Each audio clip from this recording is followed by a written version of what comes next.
नमस्कार बच्चों, स्वागत है आप सभी का आपके अपने YouTube channel Sarvodaya online classes में। जैसा कि आप सभी को पता है कि इस बार आपकी क्लास 12th की एग्जाम 2 टर्म में, एक ऑब्जेक्टिव और एक सब्जेक्टिव में होने वाली है। तो आज हम आपके इसी ऑब्जेक्टिव सवाल के लिए आपके अर्थशास्त्र के सारे अध्यायों की महत्वपूर्ण प्रश्नों को लेकर के आ गए हैं। तो चलिए शुरू करते हैं। अभी हम शुरू करने वाले हैं चैप्टर नंबर 1 व्यष्टि अर्थशास्त्र एक परिचय।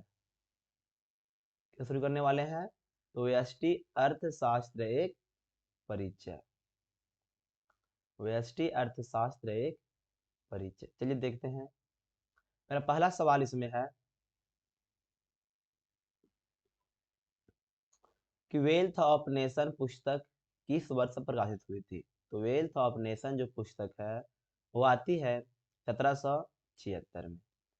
मेरा अगला सवाल है प्रिंसिपल ऑफ इकोनॉमिक्स पुस्तक किस वर्ष प्रकाशित हुई थी? तो प्रिंसिपल ऑफ इकोनॉमिक्स जो पुस्तक आती है वो आती है 1890 ईस्वी में। मार्शल इसके लेखक है। कौन? मार्शल। मेरा अगला सवाल है अर्थशास्त्र की केंद्रीय समस्या कौन सी है? तो अर्थशास्त्र की जो केंद्रीय समस्या है वो आपकी है क्या उत्पादन किया जाए, कैसे उत्पादन किया जाए और किसके लिए उत्पादन किया जाए। ऑप्शन नंबर 4 मेरा सही आंसर है।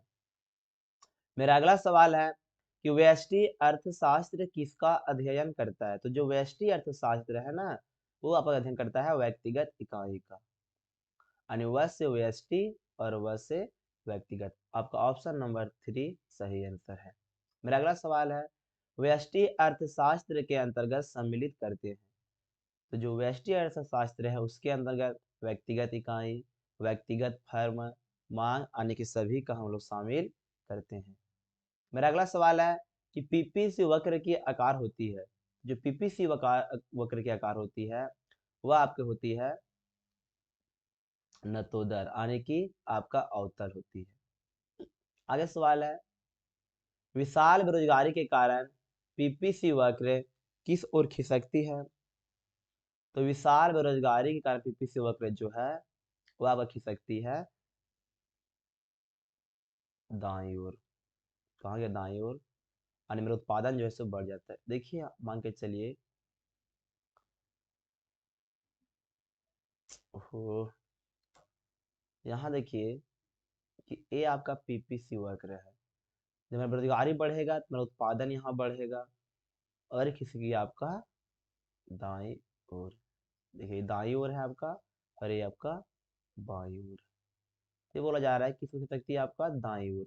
आगे मेरा सवाल है साधन की कीमत बढ़ने से पीपीसी वक्र खिसकती है। तो साधन की कीमत बढ़ने से यानी किसी वस्तु को जो उत्पादन कर रहे हैं उसकी जो कच्चा माल है साधन की कीमत अगर बढ़ जाएगी तो पीपीसी खसेगी आपका बाईं ओर।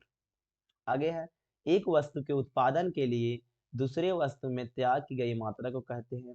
तो इसे हम लोग कहते हैं अवसर लागत। आगे सवाल है अवसर लागत का प्रतिपादन किनके द्वारा किया गया था? तो इनका प्रतिपादन किया गया था डीएल ग्रीन महोदय के द्वारा। आगे है उत्पादन संभावना वक्र को कहते हैं, जिसे हम लोग पीपीसी वक्र यानी प्रोडक्शन पॉसिबिलिटी कर्व भी कहते हैं। PPC curve. मेरा अगला सवाल है उदासीन वक्र के समूह को कहते हैं, जिसे हम लोग कहते हैं उदासीन मानचित्र। मेरा अगला सवाल है मानव विकास के पथ पर अग्रसर है, यह कथन अर्थशास्त्र में किसने दी है? तो ये आपका देते हैं सैम यूल्सन महोदय। आगे है अर्थशास्त्र एक वास्तविक विज्ञान किसने कहा? तो वास्तविक विज्ञान की बात आ जाए तो ये आपका बोलते हैं रॉबिन्स महोदय। कौन बोलते हैं? आपका रॉबिन्स महोदय।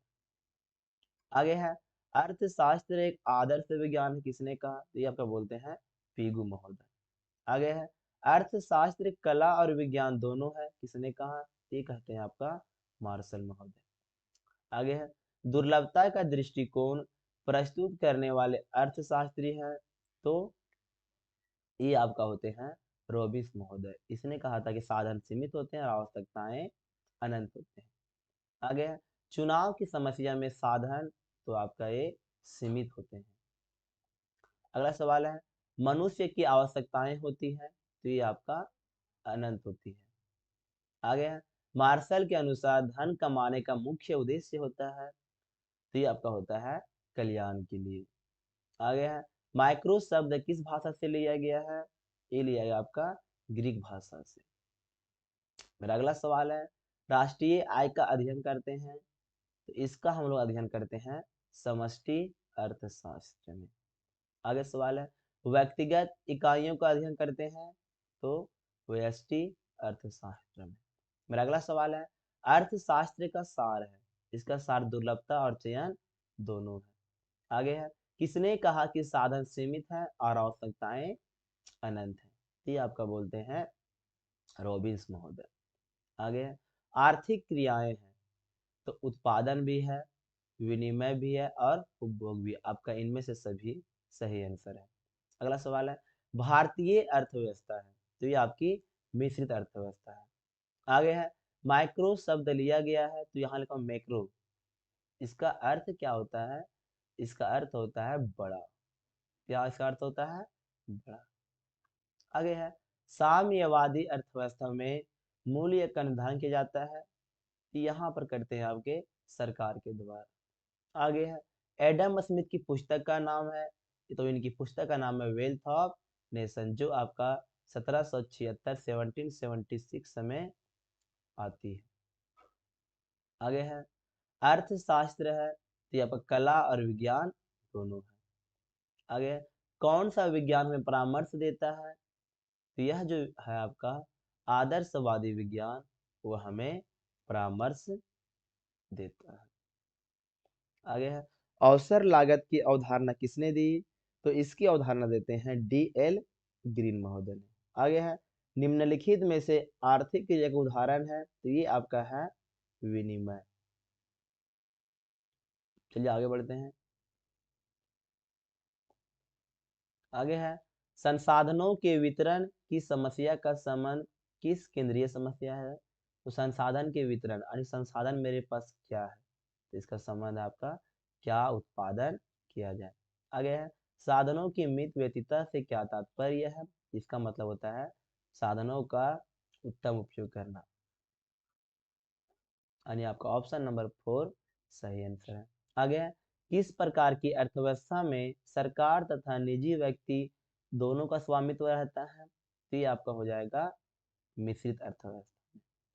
आगे है, अर्थशास्त्र के जनक है, तो इनके जनक है एडम स्मिथ। आगे है, अर्थव्यवस्था की केंद्रीय समस्या क्या है, तो ये आपका है क्या उत्पादन हो। आगे है, इकोनॉमिक्स किस भाषा का शब्द है, तो ग्रीक भाषा का शब्द है। आगे सवाल है, भारतीय अर्थशास्त्री है, तो रघुराम जी राजन। आगे है, अर्थशास्त्र में व्यष्टि और समष्टि का प्रयोग किसने किया था, ये करते हैं आपका रैगनर फ्रीस।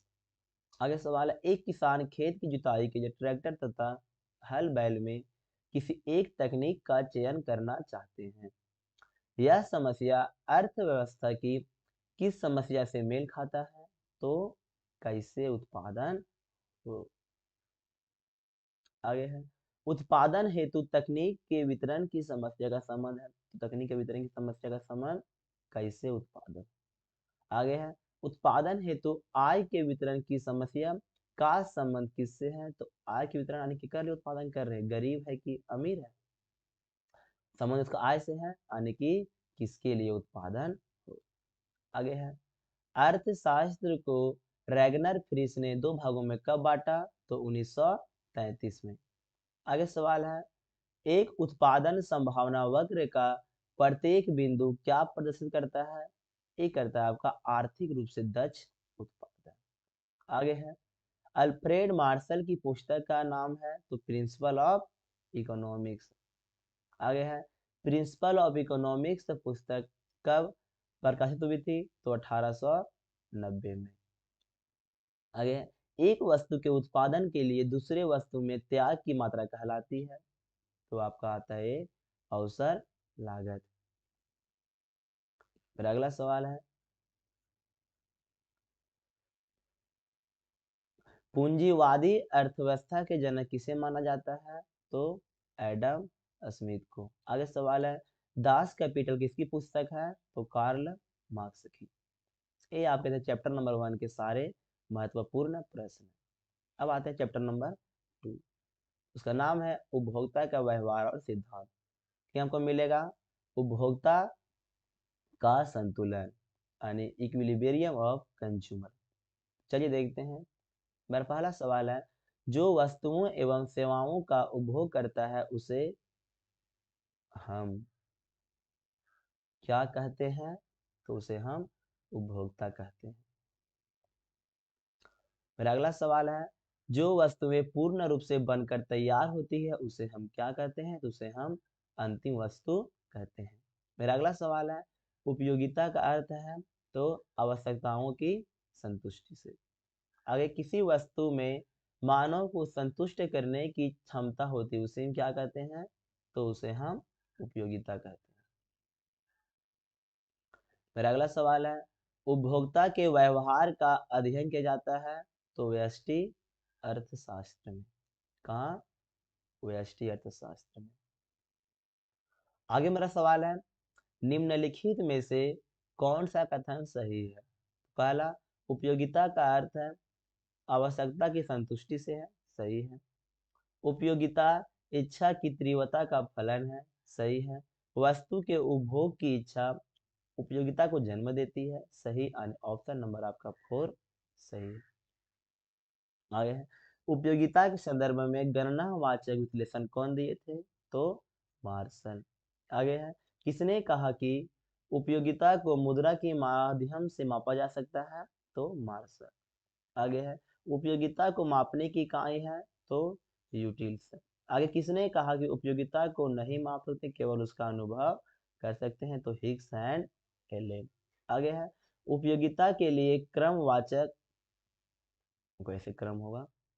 क्रम वाचक विश्लेषण को किसने प्रस्तुत किया? तो हिग्स एंड एलेन महोदय ने। मेरा अगला सवाल है, सीमांत का अर्थ क्या होता है?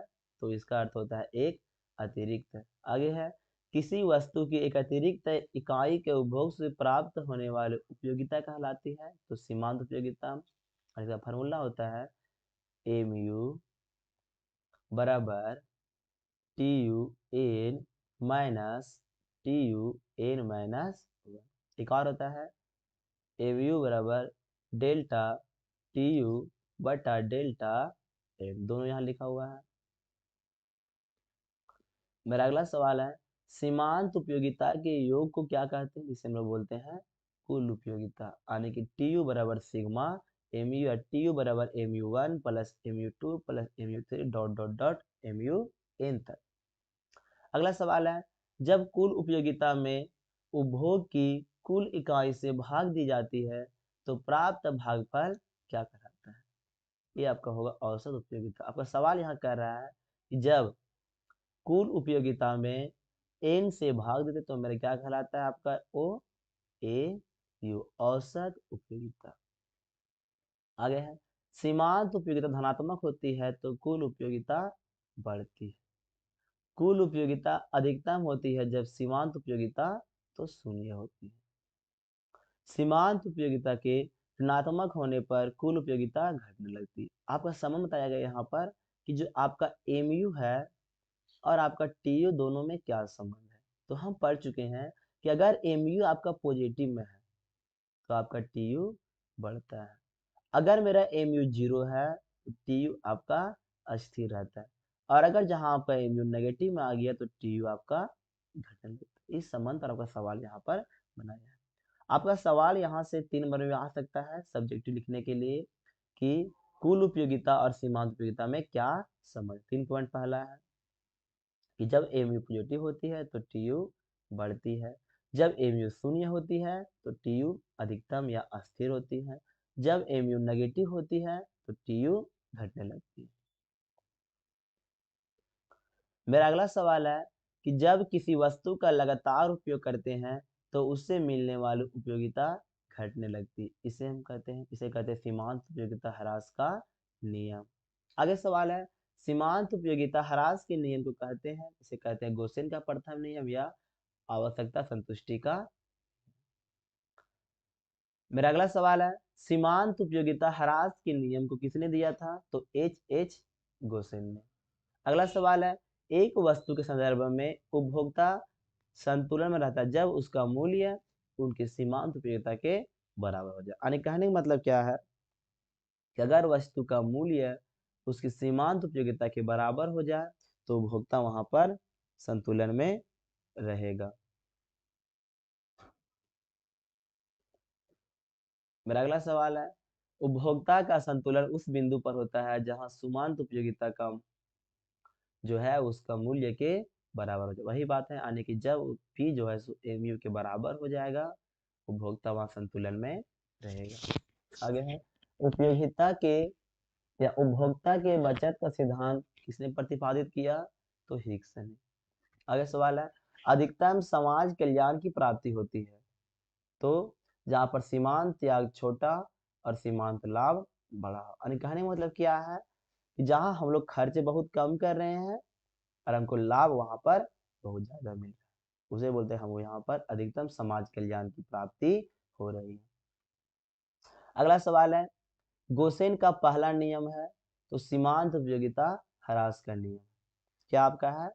तो सीमांत उपयोगिता ह्रास का नियम। बात किया जाए गोसेन का दूसरा नियम तो उसका नाम है सम सीमांत उपयोगिता का नियम। अब ट्रिक याद रखो, गोसेन का दूसरा नियम यानी सेकेंड, सम जहां होता है पेयर में यानी दो चीज होगा। आगे है सम सीमांत उपयोगिता के नियम को कहते हैं तो गोसेन का दूसरा नियम यानी डबल आ गया। प्रतिस्थापन का नियम जहां दो वस्तु होगी।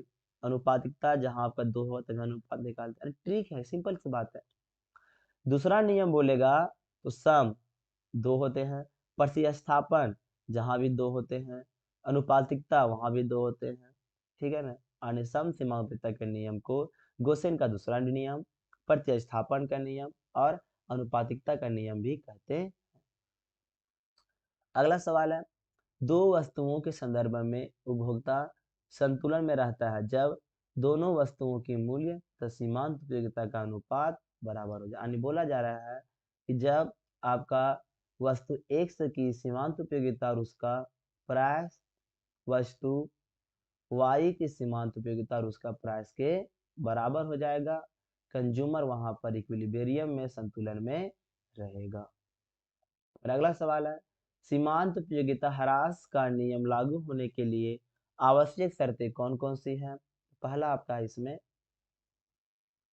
वस्तु का उपभोग निरंतर होना चाहिए, वस्तुओं का आकार समान होना चाहिए, वस्तुएं समरूप होना चाहिए, वस्तुओं के स्थानापन्न एवं पूरक वस्तुओं का मूल्य बराबर होना चाहिए, उपभोक्ता की आय एवं रुचि अस्थिर नहीं, यहाँ पर होगा आपका अस्थिर होनी चाहिए।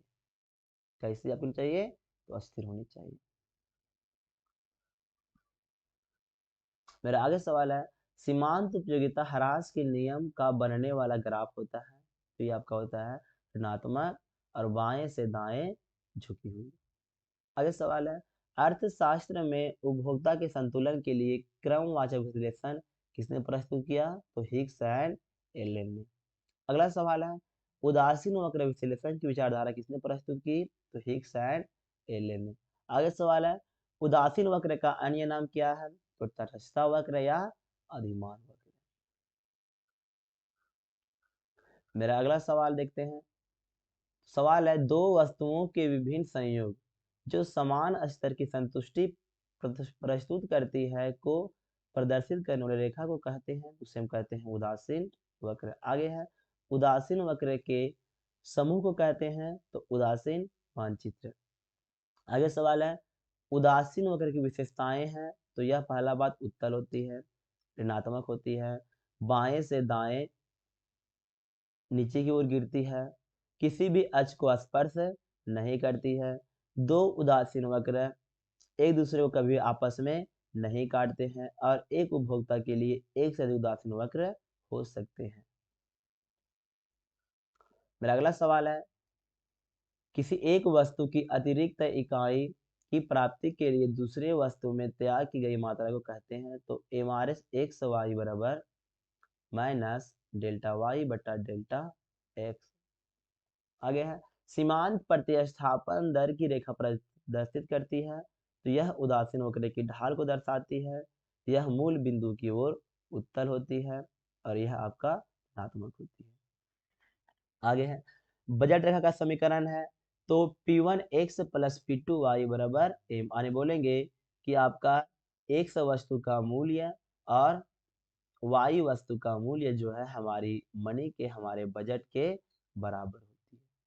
आगे सवाल है, किसी उपभोक्ता के पास दो वस्तुओं के उपलब्ध बंडल को कहते हैं, जिसे हम लोग बजट सेट कहते हैं। आगे है, जब दो वस्तुओं की लागत मूल्य के बराबर ना हो तो उसे हम कहते हैं बजट प्रतिबंध। यानी कहने मतलब क्या, दोनों वस्तुओं का जो मूल्य है वो हमारी पास आय से कम ही हो, अन्य मेरा पैसा वहां पर बच जाता है। आगे सवाल है, बजट रेखा की ढाल होती है तो ये आपको होती है नेगेटिव, इसका स्लोप होता है आपका माइनस डेल्टा वाई बटा डेल्टा एक्स या माइनस पी एक्स बटा पी वाई। इसको हमेशा हम लोग को याद कर लेना है। आगे है, क्रमवाचक विश्लेषण के अंतर्गत उपभोक्ता संतुलन में होता है, तो जहां पर उदासीन वक्र की ढाल बजट रेखा की ढाल को बराबर करती है यानी काटती है। यानी कहने का मतलब क्या है, ये आपका बजट रेखा है और ये आपका उदासीन वक्र का ढाल है। जहां दोनों यहाँ प्रतिच्छेद करती है वहां दोनों बराबर हो जाएंगे और वहीं पर जो है कंज्यूमर एकदम इक्विलिब्रियम में रहेगा। चैप्टर नंबर 3 है मांग, मांग का नियम और मांग की लोच। यानी कि कॉन्टेक्ट पीडीएफ, यानी किसी को पीडीएफ चाहिए तो हमारे इस नंबर पर संपर्क कर सकते हैं, आपको पीडीएफ मिल जाएगा। तो नंबर है 6204184607। लिख लीजिए 6204184607। किसी पीडीएफ चाहिए तो हमको आराम से इस सारे वीडियो का पीडीएफ मिल जाएगा। आगे सवाल है, किसी कीमत पर वस्तु की जो मात्रा खरीदते हैं या खरीदने की इच्छा रखते हैं, खरीदने की इच्छा रखते हैं उसे क्या कहते हैं, उसे हम लोग मांग कहते हैं। आगे है, मांग की उत्पत्ति होती है, तो मांग की जो उत्पत्ति होती है वो इच्छा और आवश्यकता से होती है। जब हमारे पास इंटरेस्ट है, जब हमारे नीड है, तो हम किसी वस्तु की मांग करते हैं। आगे है, मांग के लिए किन किन चीजों का होना अनिवार्य है, तो पहला वस्तु की इच्छा, सेकेंड मुद्रा, थर्ड खर्च करने की क्षमता, फोर समय और फाइव कीमत। इन 5 चीजों का होना अनिवार्य है और यही 5 चीज किसी वस्तु की मांग को प्रभावित करते हैं। आगे है, मांग तथा मांग को निर्धारित करने वाले या इसको बोलते हैं प्रभावित करने वाले भी। निर्धारित या प्रभावित दोनों का मतलब एक ही है यहाँ। तो मांग तथा मांग को प्रभावित करने वाले तथ्यों के मध्य जो संबंध पाया जाता है उसे हम कहते हैं तो मांग। यानी कि जो किसी वस्तु की डिमांड है एक से वस्तु की, वह डायरेक्ट उसका संबंध है उस वस्तु के फीस से, प्राइस से। यानी कि प्राइस जब बढ़ाएंगे तो मेरा मांग जो है सो कम होगा, जब प्राइस कम करेंगे तो मेरा मांग बढ़ेगा। डायरेक्ट का संबंध है, डायरेक्ट संबंध है डिमांड का उसके प्राइस से। आगे सवाल है, मांग वक्र की विशेषताएं होती है, तो यह बाएं से दाएं नीचे की ओर होती है पहला, और सेकंड आपका ये होता है आपका नेगेटिव ग्राफ में यानी ऋणात्मक धारा में। ये आपका मांग का वक्र है, पहला ऊपर से नीचे आ रही है, बाएं से दाएं है, और ये तुम्हारा जो से नेगेटिव ग्राफ है यानी कि ऋणात्मक ग्राफ है। फिर अगला सवाल है, किसी वस्तु के मूल्य में कमी आने से उसकी मांग में वृद्धि होती है तथा मूल्य में वृद्धि होने से मांग में कमी आती है, उसे हम कहते हैं, तो उसे हम लोग मांग का नियम कहते हैं। आगे है, मांग के नियम के अनुसार किसी वस्तु की कीमत और उसके मांग में कैसा संबंध है, तो ये आपका उल्टा संबंध, यानी किसी वस्तु की जो डिमांड है और उसका जो प्राइस है उसमें उल्टा संबंध, यानी प्राइस बढ़ाएंगे तो डिमांड घटेगा, प्राइस घटाएंगे तो मेरा डिमांड बढ़ेगा। अगला सवाल है, मांग के नियम का विरोधाभास है तो गिफिन वस्तुओं, गिफिन वस्तु बोलते हैं घटिया वस्तु को, इनको प्रतिपादित करने वाले रॉबर्ट गिफिन है। और रॉबर्ट गिफिन ने कहा था घटिया वस्तु पर जो है वो मांग का नियम लागू नहीं होता है। आगे है, मांग वक्र धनात्मक कब होती है, तो है गिफिन वस्तु के लिए। इसे ग्राफ बनता है आपका ऐसे, यानी कि जब प्राइस हम लोग कम रखेंगे तो डिमांड कम, प्राइस बढ़ाएंगे इसकी डिमांड बढ़ जाएगी। आगे है, मांग वक्र को किसने प्रतिपादित किया? मांग वक्र किसने प्रतिपादित किया? तो एंजिल ने। आगे है, एंजिल वक्र किसे कहते हैं? तो मांग वक्र को। आगे है, किसी वस्तु में कीमत परिवर्तन के पश्चात दूसरी वस्तु की मांग में होने वाले परिवर्तन को कहते हैं? तो आड़ी या तिरछी मांग। कहने मतलब क्या है, मान के चलो हम चाय जो है इसकी कीमत में हम घटा दिए या बढ़ा दिए, इससे क्या होता है कि जो चीनी है उसकी मांग, जो कॉफी है उसकी मांग प्रभावित होती है। तो इसे हम लोग बोलते हैं आड़ी या तिरछी मांग। यानी किसी एक वस्तु की कीमत जो है वो दूसरे वस्तु की मांग को प्रभावित कर रहे हैं। आगे सवाल है, जब जब किसी, यहाँ जब केवल होगा आपका, जब किसी वस्तु की मांग समूह में करते हैं उसे हम क्या कहते हैं? उसे हम लोग सामूहिक मांग कहते हैं। जैसे खाना बनाने का बर्तन लेते हैं तो समूह में लेते हैं। आगे है, खाना बनाने के लिए बर्तन को खरीदना किस प्रकार का मांग है? तो सामूहिक मांग। आगे है, जब एक वस्तु की मांग के कारण दूसरे वस्तु की मांग स्वयं उत्पन्न हो जाती है उसे हम क्या कहते हैं? उसे हम लोग व्युत्पन्न मांग कहते हैं। आगे सवाल है, कार की मांग के कारण पेट्रोल की मांग कहलाती है? तो व्युत्पन्न मांग। आगे है, जब दो वस्तुओं की मांग साथ में करते हैं उसे हम क्या कहते हैं? तो संयुक्त मांग। जैसे जूते और मोजे की मांग संयुक्त मांग, बैट और बॉल की मांग संयुक्त मांग। आगे है, मांग में वृद्धि होने के क्या कारण है? तो पहला, उपभोक्ता की आय में वृद्धि होना, किसी वस्तु की कीमत में कमी आना, क्रेता की संख्या में वृद्धि होना और भविष्य में कीमत बढ़ने की संभावना हो। कहने का मतलब कि अगर उपभोक्ता की आय बढ़ेगी तो इनकम बढ़ा जी, मांग बढ़ा दो। किसी वस्तु के दाम में कमी आया तो कीमत बढ़ाएंगे, क्रेता संख्या अगर बढ़ गई तो मांग बढ़ेगा। और अगर लगता है कि इस वस्तु की दाम भविष्य में बढ़ने वाली है तो वर्तमान में क्या करते हैं? उसकी मांग को बढ़ाते। जैसे मान के चलो प्याज हम चलो 10 रुपये kg, हमको लगा कहता हूँ होगा 40 रुपये kg, तो बोलते कहा है खरीद के भी रख लो। इसकी मांग बढ़ाएं कि नहीं? क्यों? हमको लग रहा है भविष्य में इसकी कीमत बढ़ने वाली। ठीक, अगला सवाल है, उपभोक्ता की आय बढ़ने से किसी वस्तु की मांग, तो उसकी मांग जो है सो बढ़ जाती है। आगे है, भविष्य में कीमत बढ़ने की संभावना को लेकर वर्तमान में उस वस्तु की मांग तो बढ़ जाती है। आगे है, चाय और चीनी है पूरक वस्तु में। आगे है, चाय और गुड़ किस प्रकार की वस्तु का उदाहरण है? तो पूरक वस्तु में। आगे, चाय और कॉफी किस प्रकार की वस्तु है? तो स्थानापन्न वस्तु। आगे, चीनी और गुड़ किस प्रकार की वस्तु का उदाहरण है? तो स्थानापन्न वस्तु। अब मेरा अगला सवाल है कि चाय का मूल्य बढ़ने से कॉफी की मांग तो बढ़ जाती है। अब ध्यान दो, आपका यहाँ पर एक चाय है और हम यहाँ लिए आप लोग का चीनी, ये दोनों आपका हो गया पूरक वस्तु। एक और लेते हैं हम लोग यहाँ पर चाय और एक लेते हैं हम लोग यहाँ पर कॉफी। मेरा सवाल कह रहा है चाय और कॉफी दोनों स्थानापन्न वस्तु है। अगर चाय की हम लोग मूल्य को बढ़ा देंगे तो लोग तो चाय कम पियेंगे, चाय की डिमांड कम करेंगे।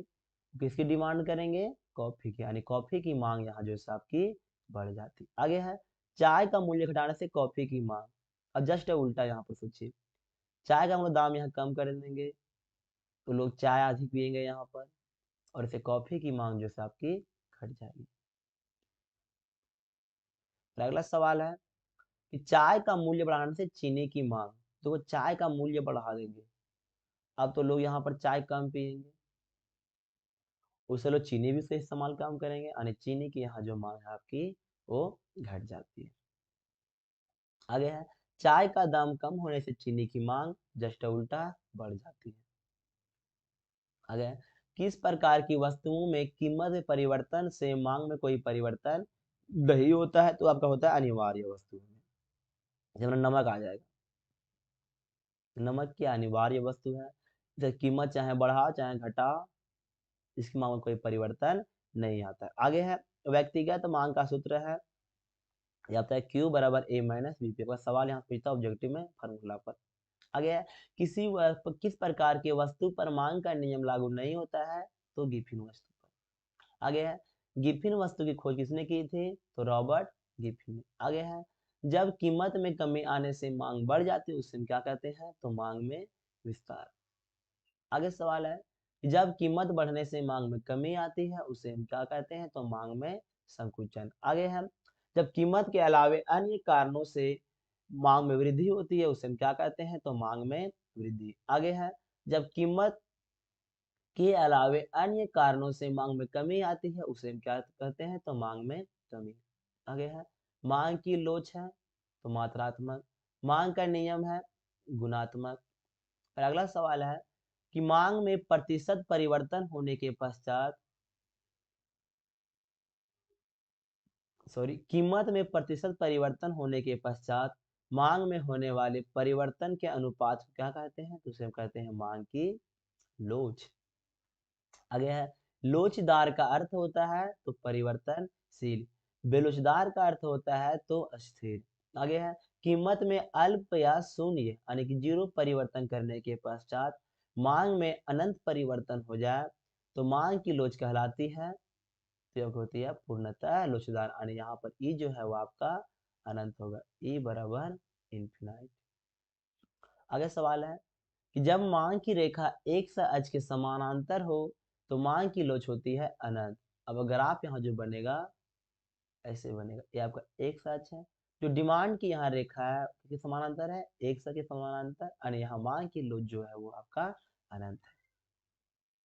जब कीमत में परिवर्तन की तुलना में मांग में अधिक परिवर्तन हो जाए तो मांग की लोच होती है, ये होती है आपका इकाई से अधिक। आगे है, जब कीमत में परिवर्तन तथा मांग में परिवर्तन समान रहे तो मांग की लोच होती है इकाई के बराबर, यानी यहाँ पर जो ग्राफ बनेगा वो आपका आयताकार अति परवलयकार में बनेगा। आगे है, मांग की रेखा अति परवलयकार के रूप में हो तो मांग की लोच क्या होगी? इकाई के बराबर, यानी आपका ई जो है यहाँ पर 1 के बराबर होगा। आगे है, अधिक कीमत में परिवर्तन के पश्चात मांग में कोई परिवर्तन न हो तो मांग की लोच होती है पूर्णतः बेलोचदार, यानी ई बराबर 0। आगे सवाल है, यदि मांग की रेखा y अक्ष के समानांतर है तो मांग की लोच होगी, तो यहाँ पर आपका जो मांग की लोच होगी वह 0 होगी, और ग्राफ बनेगा वह आपका y अक्ष के समानांतर बनेगा। आगे है, मांग की रेखा सरल होने पर प्रत्येक बिंदु पर मांग की लोच होती है तो अलग अलग। आपका सवाल है आपका ऐसे बनेगा, एक ग्राफ है, ये मांग की रेखा, यहाँ 5 बिंदु बनेंगे, एक बिंदु यहाँ पर, एक बीच में, एक यहाँ पर, एक यहाँ पर और एक यहाँ पर, 5 बिंदु बना है। इस पांचों बिंदु पर मांग की लोच अलग अलग होती है, जैसे नीचे से यहाँ पर, तो यहाँ जो मांग की लोच होगी वह आपका जो है वो 0 होगी, यहाँ पर आपका जो है सो 1 से कम होगी, यहाँ आपका 1 से बराबर होगी, यहाँ आपका 1 से अधिक होगी, और यहाँ आपका जो है सो अनंत हो जाएंगे। इसको हम लोग पढ़ेंगे तो हम लोग यहाँ ऐसे पढ़ेंगे इसको, ठीक है ना, कि 0 1 से कम 1 1.5 अनंत, ये पढ़ना 0 1 से कम 1 1.5 अनंत, यानी हम बोलेंगे कि इस जो ग्राफ है इस ग्राफ में इस सरल रेखा में अलग अलग बिंदुओं पर मांग की लोच अलग अलग होती है, और आपका सवाल यहाँ से पूछता है ऑब्जेक्टिव में। मेरा अगला सवाल देखते हैं।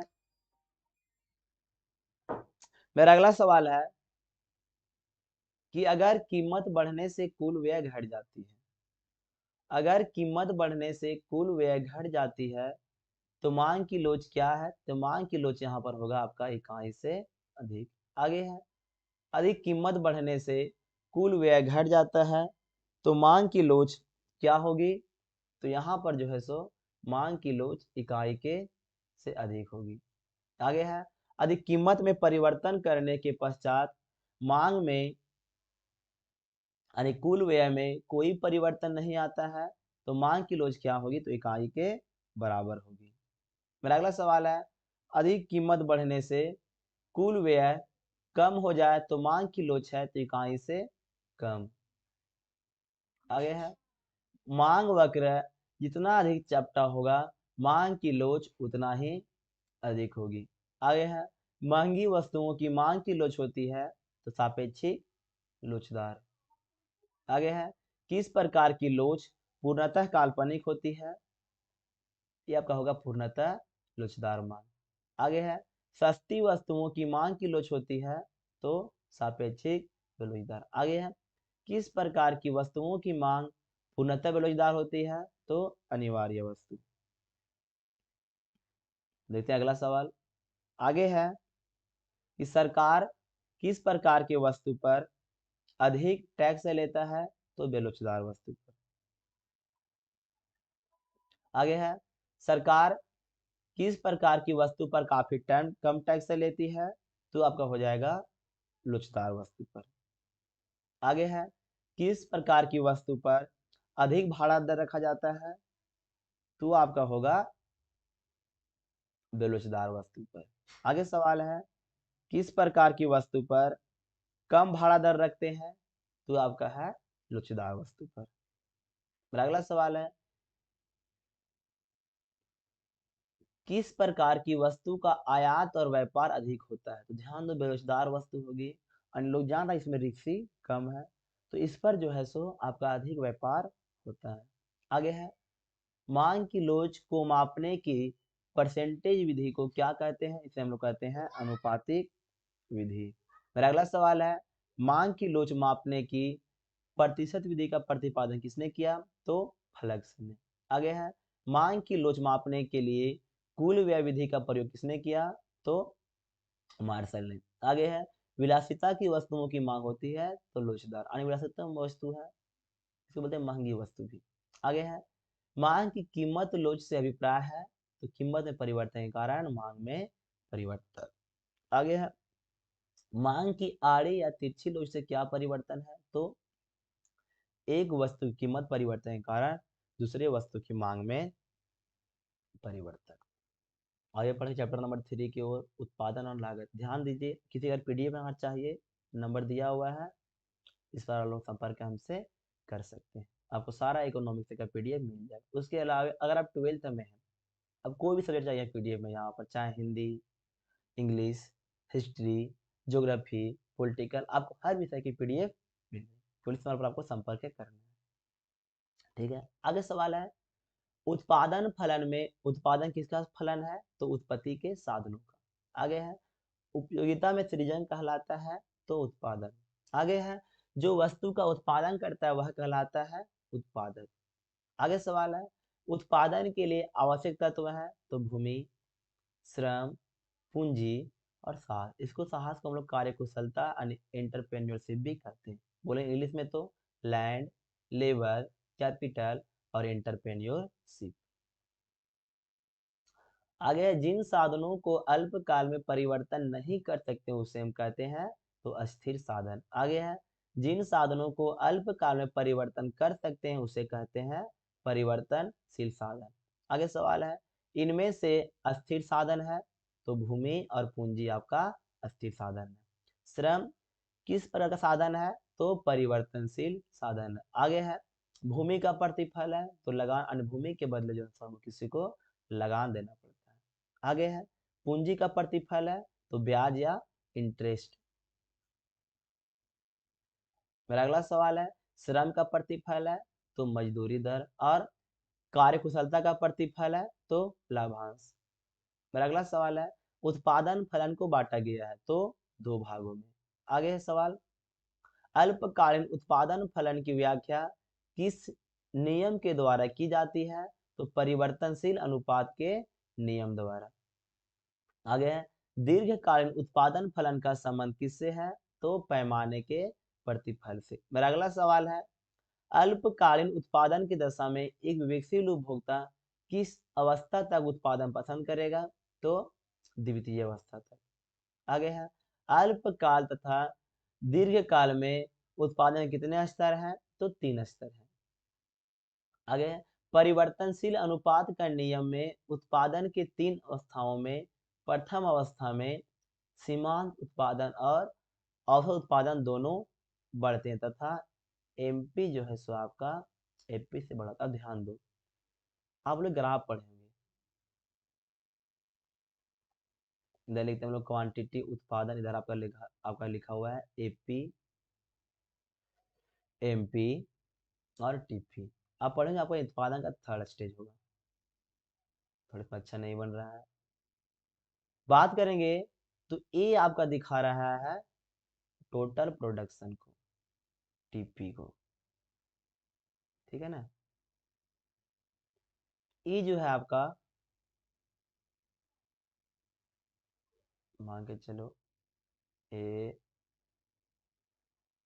ये आपका है एमपी, ठीक है। और ये आपका जो है सो हो गया, ये आपका हो गया एपी। पढ़ेंगे आप लोग तो संबंध क्या होता है इसमें। अगर फर्स्ट स्टेज की बात किया जाए तो फर्स्ट स्टेज, सेकेंड स्टेज और आपका थर्ड स्टेज। और फर्स्ट में क्या तीनों बढ़ रहा है, टीपी भी बढ़ रहा है, एमपी भी बढ़ रहा है और ये भी बढ़ रही है, परंतु क्या आदर है फर्स्ट स्टेज में आपका एमपी जो है वो एपी से बड़ा है। सेकेंड की बात किया जाए तो सेकेंड में क्या है आपका एमपी घट रहा है, एपी घट रहा है, परंतु आपका जो टीपी है वो हल्का सा बढ़ ही रहा है।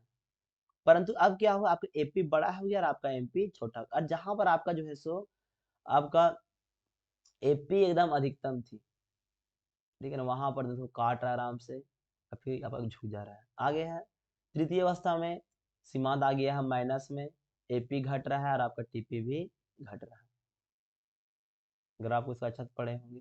आगे सवाल है जिस बिंदु पर एपी अधिकतम होती है वहां पर एमपी वक्र एपी को तो इसको आपका ऊपर से काटती, कहाँ से काटती है, ऊपर से भी पढ़े हम लोग। यहाँ पर जिस बिंदु पर एमपी वक्र एपी को काटती है वहां पर दोनों बराबर हो जाते हैं। आगे है उत्पादन फलन को व्यक्त करता है, क्यू एक्स बराबर F A B C D, यानी किसी वस्तु जो क्यू का हम लोग उत्पादन कर रहे हैं उसका संबंध विभिन्न साधनों से है, चाहे वो साधन ए हो, बी हो, सी हो, डी हो। यहाँ आपका लैंड भी हो सकता है, लेबर भी, कैपिटल भी और इंटरप्रेन्योरशिप भी। आगे है उत्पादन का सक्रिय साधन है तो श्रम। मेरा अगला सवाल है उत्पादन के सभी साधनों में एक ही अनुपात में वृद्धि किया जाए तो उत्पादन में अधिक अनुपात में वृद्धि होती है, उसे हम कहते हैं पैमाने का बढ़ते प्रतिफल। आगे है कुल उत्पादन बराबर तो टीपी बराबर सिग्मा एमपी। आगे है सीमांत उत्पादन बराबर तो एमपी बराबर डेल्टा टीपी बटा डेल्टा क्यू, यानी कि डेल्टा टीपी बटा डेल्टा क्यू। आगे है औसत उत्पादन बराबर तो एपी बराबर टीपी बटा क्यू। अगला सवाल है सीमांत उत्पाद और कुल उत्पाद में संबंध। संबंध यहाँ देखिए पहला है जब सीमांत उत्पाद बढ़ता है तो कुल उत्पादन बहुत तेजी से बढ़ता है। जब सीमांत उत्पाद बढ़ रहा है लेकिन यहाँ पर जो है आपका बढ़ने, यहाँ पर आपका घट रहा है, क्या आपका यहाँ पर घट रहा है। जब सीमांत उत्पाद घट रहा है तो कुल उत्पादन बहुत कम दर से बढ़ता है। उसके बाद जब सीमांत उत्पादन ऋणात्मक हो जाएगा तो कुल उत्पादन भी अब घटने लगता है। मेरा अगला सवाल है पैमाने के स्थिर प्रतिफल में उत्पादन का आकार बनता है तो ये आपका बनेगा 45 डिग्री। आगे किसी वस्तु एवं सेवाओं के उत्पादन के लिए जो खर्च करनी पड़ती है उसे कहते हैं, उसे हम लोग लागत कहते हैं। आगे है लागत फलन है तो लागत जो है सो आउटपुट का फलन है, यानी कि जो कॉस्ट है वह आपका आउटपुट उत्पादन का फलन है। मेरा अगला सवाल है कि मौद्रिक लागत में सम्मिलित किया जाता है सामान्य लाभ को, अस्पष्ट लाभ को लागत को और अस्पष्ट लागत को। आगे है उत्पादन प्रक्रिया में होने वाले कष्ट और त्याग को कहते हैं तो इसे हम लोग वास्तविक लागत कहते हैं। आगे है वास्तविक लागत के प्रतिपादक कौन है तो मार्शल। आगे है उत्पादन वक्र एपी हो चाहे टीपी हो चाहे एमपी का वक्र कैसा होता है तो उल्टा यू के समान। देखिए हम लोग उत्पादन करते हैं ना उसका ऊपर ढेरी लगाते होंगे और ढेरे से बनता है ना, तो ट्रिक आता है देखिए अगर ढेरी बना रहे हैं हम लोग तो यहाँ के बनेगा उल्टा यू के समान। वही सवाल पूछ रहा है उत्पादन वक्र चाहे आपका एपी हो टीपी हो आपके मेरा एमपी, उसका वक्र कैसा होता है तो उल्टा यू के समान। आगे है अल्पकालीन कुल लागत होता है तो कुल अस्थिर लागत और कुल परिवर्तनशील लागत का योग, और टीसी बराबर होता है TVC plus T F C. आगे है कौन सा लागत उत्पादन शून्य रहने पर भी अस्थिर रहता है तो कुल स्थिर लागत यानी टोटल फिक्स कॉस्ट। आगे है कुल स्थिर लागत का वक्र होता है तो एक सहज के समानांतर। आगे है कौन सा लागत उत्पादन बढ़ने पर भी बढ़ती है तथा उत्पादन घटने पर भी घटती है, तो कुल परिवर्ती लागत यानी टीवीसी। आगे है कौन सा लागत उत्पादन शून्य रहने पर भी शून्य रहता है, तो कुल परिवर्ती लागत यानी टोटल वेरिएबल कॉस्ट। आगे है अल्पकाल में औसत लागत होती है, तो औसत स्थिर लागत और औसत परिवर्तनशील लागत का योग होती है, यानी एसी बराबर A V C plus A F C. अगला सवाल है औसत अस्थिर लागत का वक्र होता है, तो ये आपका होता है आयताकार अति परवलयकार में। आगे है उत्पादन में वृद्धि के साथ साथ कुल लागत और कुल अस्थिर लागत में अंतर आपका जो है सो वह बढ़ता जाता है। आगे बात किया जाए अगला सवाल है उत्पादन बंद कर देने पर परिवर्ती लागत जो है सो शून्य हो जाती है। कुछ फार्मूला आपको दिया गया यहाँ पर टीसी बराबर T F C plus TVC, TVC बराबर तो TC minus T F C, T F C बराबर तो टीसी माइनस टीवीसी। आगे है एसी बराबर टीसी बटा क्यू या एसी बराबर A F C plus A B C, A F C बराबर टी एफ सी बटा क्यू और ए बी सी बराबर टी वी सी बटा क्यू। आगे है सीमांत लागत और औसत लागत का वक्र का आकार होता है तो अंग्रेजी अक्षर यू के समान। आगे है सीमांत लागत और औसत लागत के संबंध है, तो जब औसत लागत घटती है तो सीमांत लागत भी घटती है, लेकिन आपका एसी जो से बड़ा होता है आपका एमसी से। आपका सवाल अब यहाँ से ऐसे बनेगा, ए आपका मान के चलो एसी है और ए आपका एमसी है, मेरा क्या आपका है एम्स। अब ध्यान दो बात करेंगे पहले अगर तो पहले मेरा एसी भी घट रहा है और मेरा आपका एमसी भी घट रहा है, लेकिन पहले आपका एसी बड़ा है एमसी आपका छोटा है, यही बात लिखेंगे। अब जहां पर जो है आपका एमसी एकदम जहां आपका एसी न्यूनतम होगा वहां आपका जो है सो एसी से यानी जहां आपका एसी कम है वहां पर आपका एमसी से काटेगा और दोनों बराबर हो जाएंगे, उसके बाद दोनों अब बढ़ने लगे परंतु एमसी बड़ा और एसी आपका छोटा। यही है जब औसत लागत न्यूनतम होती है तो सीमांत लागत की रेखा उसे नीचे से काटती है अर्थात एमसी बराबर एसी। जब सीमांत लागत और औसत लागत दोनों बढ़ते हैं तो एमसी बड़ा हो जाता है एसी से। आगे है एक दीर्घकालीन उत्पादन फलन में बहुत सारी अल्पकालीन उत्पादन फलन आ सकते हैं, उसे कहते हैं रेखा का लिफाफा। आगे है कॉब डगलस उत्पादन फलन में उत्पादन फलन की माप है, तो ये आपका है अल्फा प्लस बीटा। इसमें तीन बात बोला गया है यदि अल्फा प्लस बीटा का मान 1 के बराबर है तो आपका हो जाएगा पैमाने का अस्थिर प्रतिफल या उत्पादन का अस्थिर प्रतिफल। अगर अल्फा प्लस बीटा का मान 1 से बड़ा है तो पैमाने का बढ़ते प्रतिफल, और अगर अल्फा प्लस बीटा का मान 1 से कम है तो पैमाने का घटते प्रतिफल। घटते प्रतिफल क्या लिखा गया है, तो for PDF and notes contact to 620141848607। यानी किसी भी व्यक्ति को यहाँ पीडीएफ चाहिए तो हमारे इस नंबर 6204184607 पर संपर्क कर सकते हैं। फिर आगे है आगम की धारणाएं। इसमें आपका सवाल है किसी वस्तु की कुल इकाई बेचकर उत्पादक जो आय की प्राप्ति करता है उसे कहते हैं, उसे हम लोग आगम या रेवेन्यू कहते हैं, इसको हम लोग आय भी कहते हैं। आगे होता है आगम जो होता है वो लाभ यानी कि जो लागत हमारी है और लाभ दोनों का योग होता है। आगे है कुल आगम को प्रदर्शित करता है, तो ये आपका होता है टी आर बराबर क्यू इंटू पी या ए आर बराबर टी आर बटा क्यू और एम आर बराबर डेल्टा टी आर बटा डेल्टा क्यू। आगे है पूर्ण प्रतियोगिता बाजार में ए आर और एम आर बराबर होते हैं, यानी बोलेंगे अगर परफेक्ट कंपटीशन मार्केट की तो यहाँ पर आपका जो ए आर होता है और जो आपका एम आर की रेखा होती है दोनों बराबर होती है, दोनों आपका एक सहज के पैरेलल समानांतर होती है। वही लिखा गया है किस प्रकार की बाजार में एम आर और ए आर एक सहज के समानांतर होते हैं, तो पूर्ण प्रतियोगिता बाजार में। आगे है प्रतियोगिता बाजार में मांग की लोच होती है, तो कौन सा बाजार में यहाँ बोलेगा पूर्ण प्रतियोगिता बाजार। कैसी होती है? अनंत होती है। यहाँ देख रहे हैं मांग की लोच एकदम इनफिनाइट दिखाई पड़ रहा है। आगे सवाल है, एकाधिकार बाजार में मांग की लोच होती है, तो यहाँ पर तो एकाधिकार बाजार में मांग की लोच इकाई से कम होगी या इकाई के बराबर होगी। आगे एकाधिकारी बाजार से बोलते हैं मोनोपोलिस्टिक, ये आपका होगा मोनोपोली, ये आपका हो जाएगा मोनोपोलिस्टिक। ठीक है, तो यहाँ पर मांग की लोच होती है वो आपका इकाई से अधिक होती है। आगे है, निम्नलिखित में से किस बाजार में सीमांत आगम शून्य अथवा ऋणात्मक हो सकता है? तो एकाधिकार और एकाधिकारी बाजार में जो है वो सीमांत आगम यानी कि ए मार शून्य ऋणात्मक हो सकता है। आगे है, एकाधिकार एवं एकाधिकारी यहाँ होगा, एकाधिकारी प्रतियोगिता में होता है तो आपका एम आर जो है वो आपका एम आर से बड़ा होता है। आगे है, किसी भी बाजार में फर्म का लाभ किस शर्त को पूरा करने पर अधिकतम होती है? तो यहाँ हम लोग पढ़े थे, अगर वहां संतुलन की नियम चाहिए तो मान के चलो या हम यहाँ बोलते हैं परफेक्ट कंपटीशन मार्केट का, इस मार्केट में जो है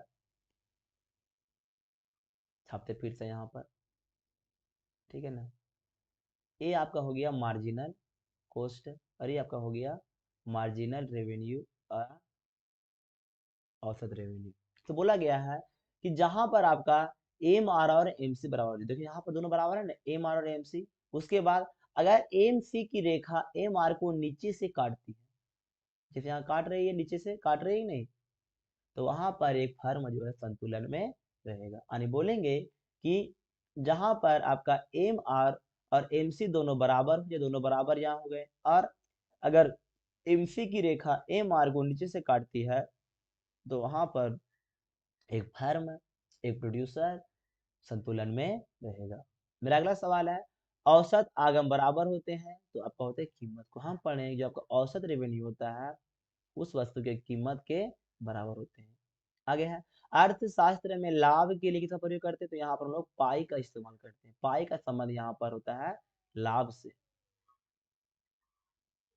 मेरा अगला सवाल है कि जिस बिंदु पर एम आर और एम सी बराबर हो जाए तथा टोटल रेवेन्यू और टीसी बराबर हो जाए या एक दूसरे को काटते हो, उसे हम लोग समान या लाभ भी करते, क्योंकि यहाँ कहने मतलब क्या है, जितना वो बेचारा खर्च कर रहा है उतना ही वो पैसा कमा रहा है, मुनाफा नहीं हो रहा। यहाँ पर भी जितना खर्च कर रहा है उतना ही वो पैसा वो कमा रहा है, दोनों बराबर हो जाए उसे बोलेंगे हम लोग कि उपभोक्ता को, आज जो उत्पादक यहाँ कंज्यूमर है, जो प्रोड्यूसर है, उसे एकदम समान या लाभ की प्राप्ति हो रही है।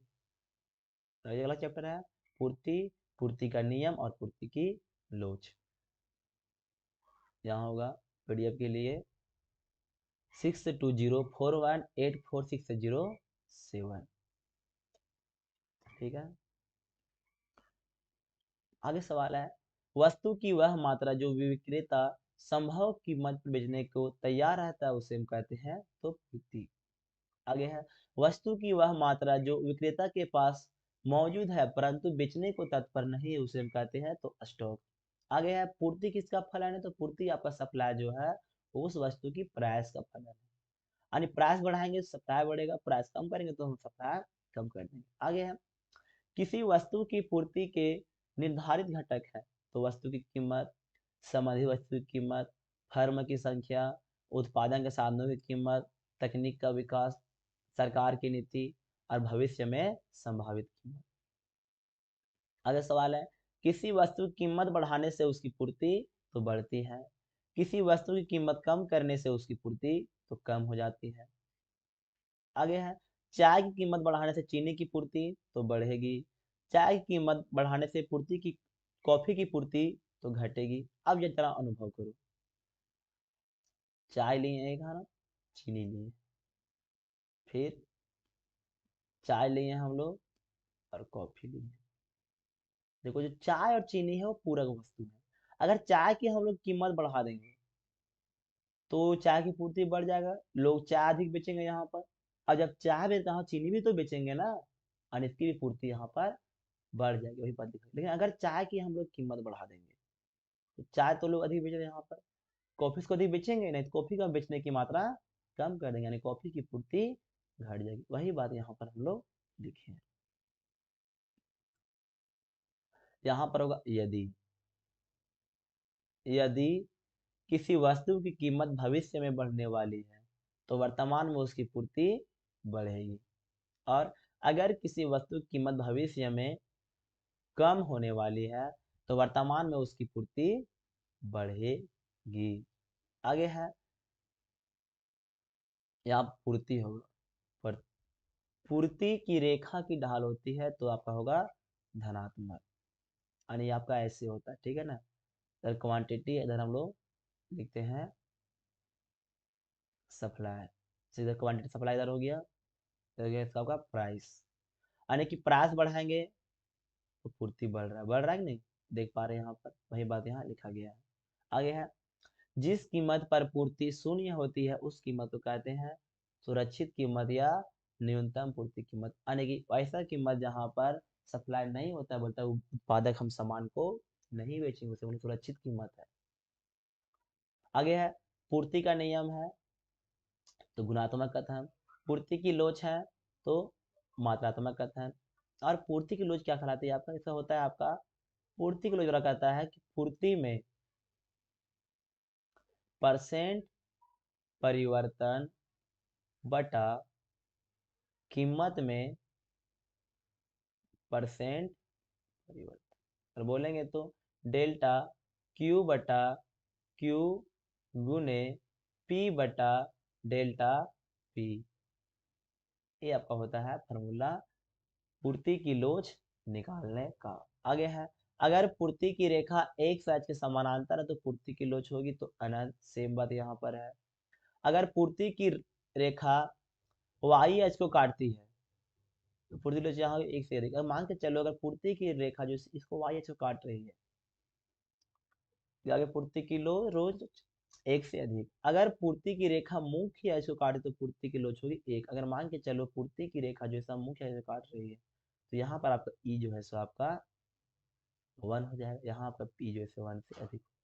आगे लिखा गया, अगर पूर्ति की रेखा एक सच को स्पर्श करती है तो पूर्ति की लोच होगी तो एक से कम। मान के चलो पूर्ति की रेखा यहाँ एक सच को काट रही है, पूर्ति की रेखा एक से कम होगी।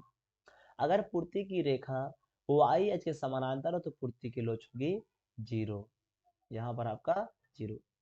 टिकाऊ वस्तु की पूर्ति तो लोचदार होती है, नसवान वस्तुओं की पूर्ति बेलोदार। अब कहने का मतलब देखो, अगर कोई टिकाऊ वस्तु है, मान के चलो मोबाइल है, लैपटॉप है, तो यहाँ देखते हैं कि जहाँ कीमत कम हो सामान बेचना कम कर दो, पूर्ति लोचदार है। लेकिन नासवान वस्तु जैसे कृषि वस्तु की बात किया जाए, फल सब्जियां, उसको बेचना ही पड़ेगा, और उसमें मतलब परिवर्तन नहीं कर सकते। अगर कीमत 5 रुपये kg भी है तो बेचना पड़ेगा, 100 रुपये kg है तो बेचना पड़ेगा, क्योंकि ये सारी आपकी नासवान वस्तुएं है, और नासवान वस्तुओं की पूर्ति की लोच हमेशा बेलोचदार होती है। आगे है, अल्पकाल में पूर्ति होती है तो बेलोचदार, दीर्घकाल में पूर्ति होती है तो लोचदार। आगे है, प्राकृतिक आपदा के समय वस्तु की पूर्ति होती है तो ये आपका होती है बेलोचदार। आगे है, कीमत में परिवर्तन के पश्चात पूर्ति में होने वाले परिवर्तन कहते हैं तो पूर्ति की मात्रा में परिवर्तन। आगे है, कीमत में वृद्धि के पश्चात पूर्ति में होने वाले परिवर्तन को कहते हैं तो पूर्ति में विस्तार। आगे है, कीमत में कमी के पश्चात पूर्ति में होने वाले परिवर्तन को कहते हैं तो पूर्ति में संकुचन। आगे है, कीमत में परिवर्तन के अलावे अन्य कारणों से पूर्ति में होने वाले परिवर्तन कहते हैं, यानी मेरा कीमत यहाँ स्थिर रहेगा, इसके अलावे अन्य कारणों से अगर पूर्ति में परिवर्तन हो तो उसे हम बोलते हैं पूर्ति में परिवर्तन। आगे है, कीमत के अलावे अन्य कारणों से पूर्ति में होने वाले वृद्धि को कहते हैं तो पूर्ति में वृद्धि। आगे है, कीमत के अलावे अन्य कारणों से पूर्ति में होने वाले कमी को कहते हैं तो पूर्ति में कमी। अगला चैप्टर है बाजार के विभिन्न रूप, अभिप्राय और विशेषताएं। इसी वजह ये पीडीएफ यहाँ पर तो हमारे इस नंबर पर संपर्क कर सकते हैं, आपको पीडीएफ यहाँ पर जो है सो मिल जाएगा। चलिए आगे बढ़ते हैं। आगे लिखा हुआ है, बाजार की निम्नलिखित कौन सी विशेषताएं होती है, तो पहले एक क्षेत्र होगा, क्रेता और विक्रेता होंगे, ठीक है, एक वस्तु होगा, वस्तु का एक मूल्य होगा। आगे है एकाधिकार बाजार किसे दर्शाता है, तो दिखाता है आपको बाजार प्रवृत्ति को। आगे है बाजार सिटी में, यानी कौन सा बाजार में जो है जिसमें वस्तु का केवल एक क्रेता होता है, यानी खरीदने वाला केवल एक है, तो मोनोसोनी में। आगे है बाजार में वस्तु भी पाया जाता है, तो एकाधिकार बाजार में। आगे सवाल है पूर्ण प्रतियोगिता बाजार की विशेषताएं हैं, तो फर्म कीमत प्राप्त करता होता है, कीमत निर्धारक नहीं। फर्म की मांग वक्र पूर्णतः लोचदार होती है और औसत आगम और सीमांत आगम आपस में बराबर होते हैं। आगे है एकाधिकार बाजार की विशेषताएं, तो एक विक्रेता होता है, अधिक क्रेता, निकट स्थानापन्न वस्तु का अभाव होता है, नए फर्मों के प्रवेश पर प्रतिबंध होता है, और फर्म कीमत निर्धारक और स्वीकारक दोनों होते हैं। आगे है एकाधिकृत वस्तु के, तो विविधीकृत वस्तु हो गए, अपूर्ण प्रतिस्थापन वस्तु होंगे, और बाजार का अपूर्ण ज्ञान होगा। आगे है जिस बाजार में स्वतंत्र प्रवेश तथा बहिर्गमन हो उसका नाम है तो पूर्ण प्रतियोगिता बाजार। मन बाबू तो जाओ और मन तो काम करना छोड़ दो। आगे है किसमें क्रेताओं और विक्रेताओं की बड़ी संख्या होती है, तो पूर्ण प्रतियोगिता बाजार में। आगे विशुद्ध प्रतियोगिता और पूर्ण प्रतियोगिता बाजार की क्या विशेषताएं हैं, तो पहला बाजार का ज्ञान होता है, पूर्ण ज्ञान होता है, और साधनों की पूर्ण गतिशीलता होती है। कहने मतलब क्या है कि हमारे पास जो लेबर है वो किसी अन्य फैक्ट्री में भी काम कर सकते हैं, और बाजार का हमें पूरा पूरी ज्ञान है। उत्पादन की एक रूपता, यानी कि सब लोग यहाँ पर जो है वो समान वस्तु बना रहे हैं। उसके बाद है क्रेता और विक्रेता की अधिक संख्या, यानी दोनों यहाँ अनंत होंगे। वस्तु की समरूप इकाई और बाजार दशा का पूर्ण ज्ञान। अगला सवाल है एकाधिकृत या एकाधिकारी प्रतियोगिता की धारणा किसने दिया था, ये देते हैं आपका चैम्बरलिन ने। आगे है किस प्रकार की बाजार में कीमत विभेद होती है, तो आपका होती है एकाधिकार में। आगे किस प्रकार की बाजार में नए उद्योगों के प्रवेश पर पूर्णतः प्रतिबंध होता है, एकाधिकार में, आने वहां केवल मेरा अधिकार रहेगा। आने किस प्रकार की बाजार में विज्ञापन और विक्रय लागत का अधिक महत्व है, तो एकाधिकारी में। आगे है कीमत का निर्धारण के द्वारा होता है, तो मांग और पूर्ति की शक्तियों द्वारा। आगे है किस प्रकार के बाजार में कीमत का निर्धारण बाजार शक्ति द्वारा होता है, तो पूर्ण प्रतियोगिता बाजार में। आगे है संतुलन या संतुलित कीमत के निर्धारक घटक कौन कौन से हैं, तो मांग और पूर्ति। आगे सवाल है कि जब पूर्ति की तुलना में मांग अधिक हो, उसे हम कहते हैं, उसे कहते हैं अतिरेक मांग, यानी मांग अधिक और पूर्ति वहां पर कम है। आगे है जब मांग की तुलना में पूर्ति अधिक हो जाए उसे हम कहते हैं अतिरेक पूर्ति। यहाँ लिखा हुआ है किसके अनुसार, यहाँ किस होगा, किसके अनुसार किसी वस्तु की मांग और पूर्ति, अरे किसी वस्तु की कीमत मांग और पूर्ति की शक्ति द्वारा तय होती है, तो मार्शल के द्वारा। मार्शल बोलते किसी वस्तु की कीमत जो है उसको तय करने वाला उसकी मांग और पूर्ति होती है। आगे है किसने कीमत निर्धारण प्रक्रिया में समय तत्व का विचार प्रस्तुत किया, तो मार्शल ने। आगे है बाजार मूल्य पाया जाता है, तो अति अल्पकाल में। आगे है कौन सी कीमत पूर्णतः काल्पनिक होती है, तो सामान्य कीमत। आगे है कौन सा कीमत बदलते रहता है, तो बदलते रहता है आपका बाजार कीमत। आगे है कौन सा कीमत हमेशा स्थिर रहता है, तो सामान्य कीमत। आगे है पूर्ति के अस्थिर रहने पर मांग में कमी करने पर कीमत में क्या परिवर्तन आ रहा है, तो मान के चलो सपोज दैट ये आपका पूर्ति की रेखा है, ठीक है ना। पहले मेरा मांग इतना था, लेकिन हम यहाँ मांग में कमी कर दी, तो अब देखो यहाँ पर कीमत तो कम हुआ था, मेरा क्वांटिटी भी यहाँ पर कम हो जाएगी। जहाँ मेरा पहले कीमत इतना था, मेरा मांग इतना था, अब दोनों में कमी आ गया, तो हम बोलेंगे पूर्ति के अस्थिर रहने पर, पूर्ति अस्थिर है, सप्लाई क्या अस्थिर है।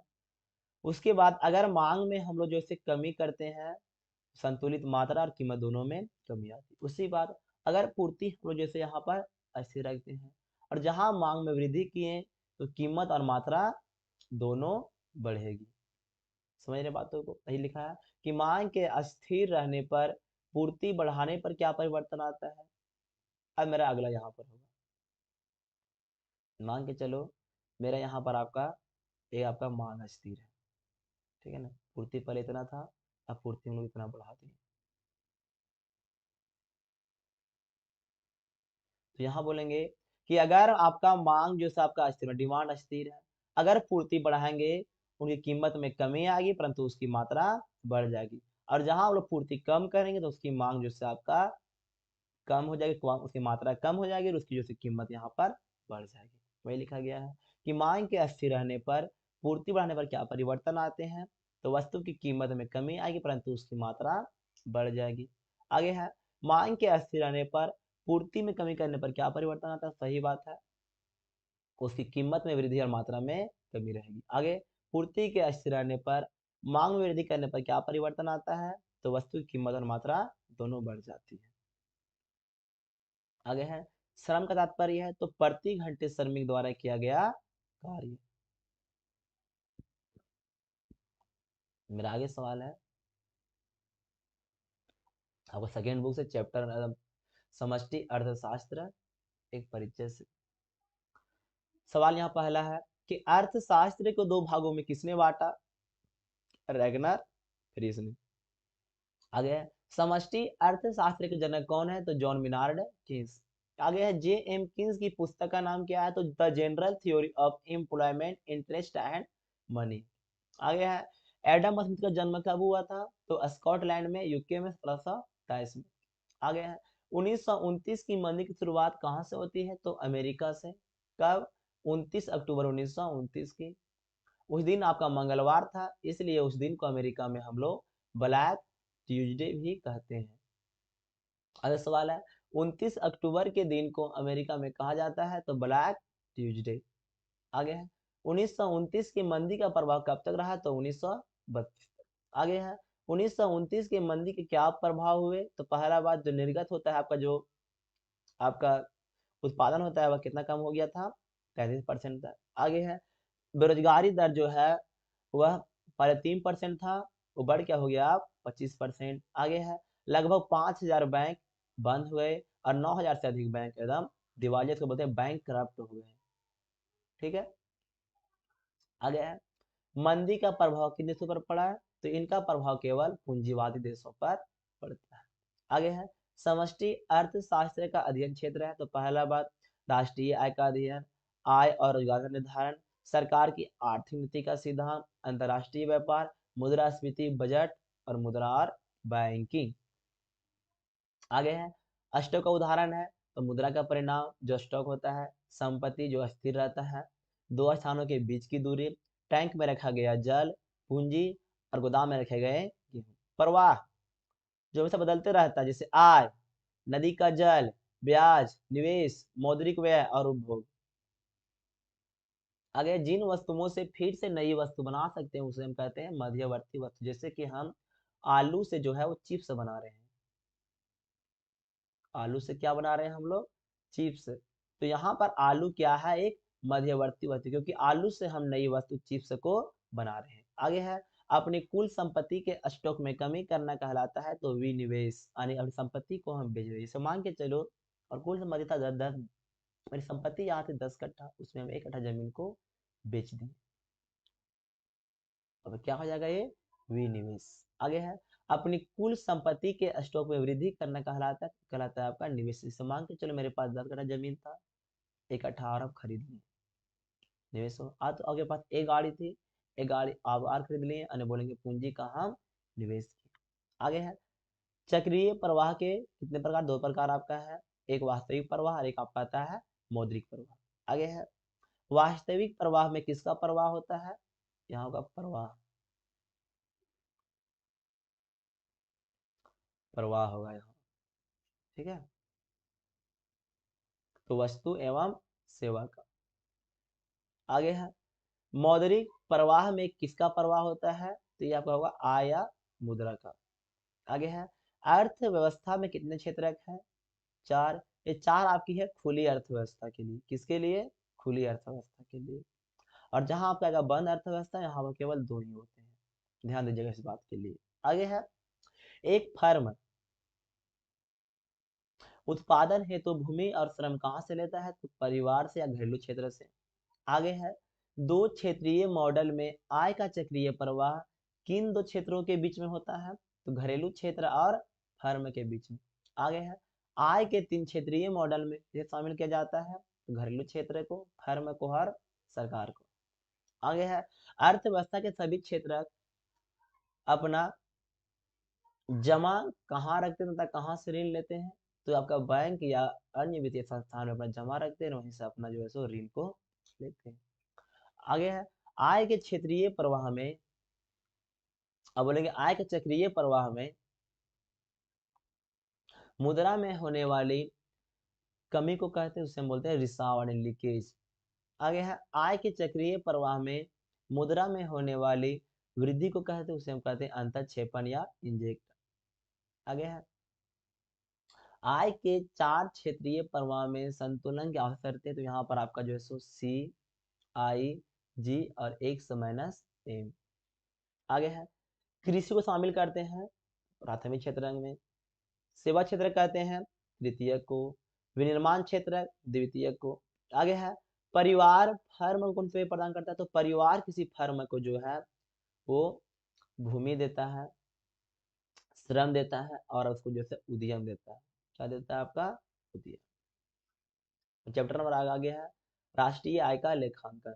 यहाँ लिखा गया कॉन्टेक्ट फॉर पीडीएफ, यानी अगर किसी को पीडीएफ चाहिए तो हमारे इस नंबर 6204184607 पर आपका संपर्क कर सकते हैं। आगे बढ़ते हैं। मेरा अगला सवाल है, एक लेखा वर्ष में किसी देश की घरेलू सीमा के अंतर्गत सभी उत्पादकों द्वारा जितनी भी अंतिम वस्तुओं एवं सेवाओं का उत्पादन होता है जिसमें मूल्य ह्रास भी शामिल है, कि कहते हैं सकल घरेलू उत्पाद, जीडीपी, एमपी। तो सूत्र यहाँ बताया गया है कि जीडीपी माइनस डिप्रिसिएशन बराबर होता है एनडीपी, एनडीपी प्लस डिप्रिसिएशन बराबर जीडीपी, जीडीपी प्लस एनएफआई बराबर जीएनपी, एनडीपी प्लस एनएफआई बराबर एनएनपी। अब जीएनपी माइनस डिप्रिसिएशन बराबर एनएनपी और एनएनपी प्लस डिप्रिसिएशन बराबर जीएनपी।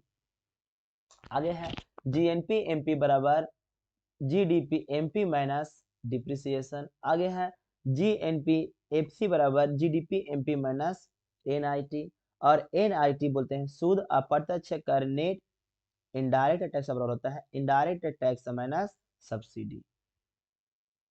सारे सूत्र को याद रखना है। आगे है, साधन लागत पर शुद्ध राष्ट्रीय उत्पादक कहा जाता है, इसे हम लोग राष्ट्रीय आय भी कहते हैं, अर्थात एनएनपी एफसी यानी कि net national product at factor cost बराबर नेशनल इनकम राष्ट्रीय आय। आगे है, प्रायोज्य आय बराबर होता है, तो ये आपका होगा व्यक्तिगत प्रायोज्य। व्यक्तिगत प्रायोज्य आय बराबर होता है व्यक्तिगत आय माइनस प्रत्यक्ष कर। आगे है, राष्ट्रीय प्रायोज्य आय बराबर तो राष्ट्रीय आय प्लस कर, निजी आय बराबर तो राष्ट्रीय आय माइनस सार्वजनिक आय, और व्यक्तिगत आय बराबर निजी आय माइनस निगम आय। शुद्ध निर्यात बराबर तो निर्यात माइनस आयात।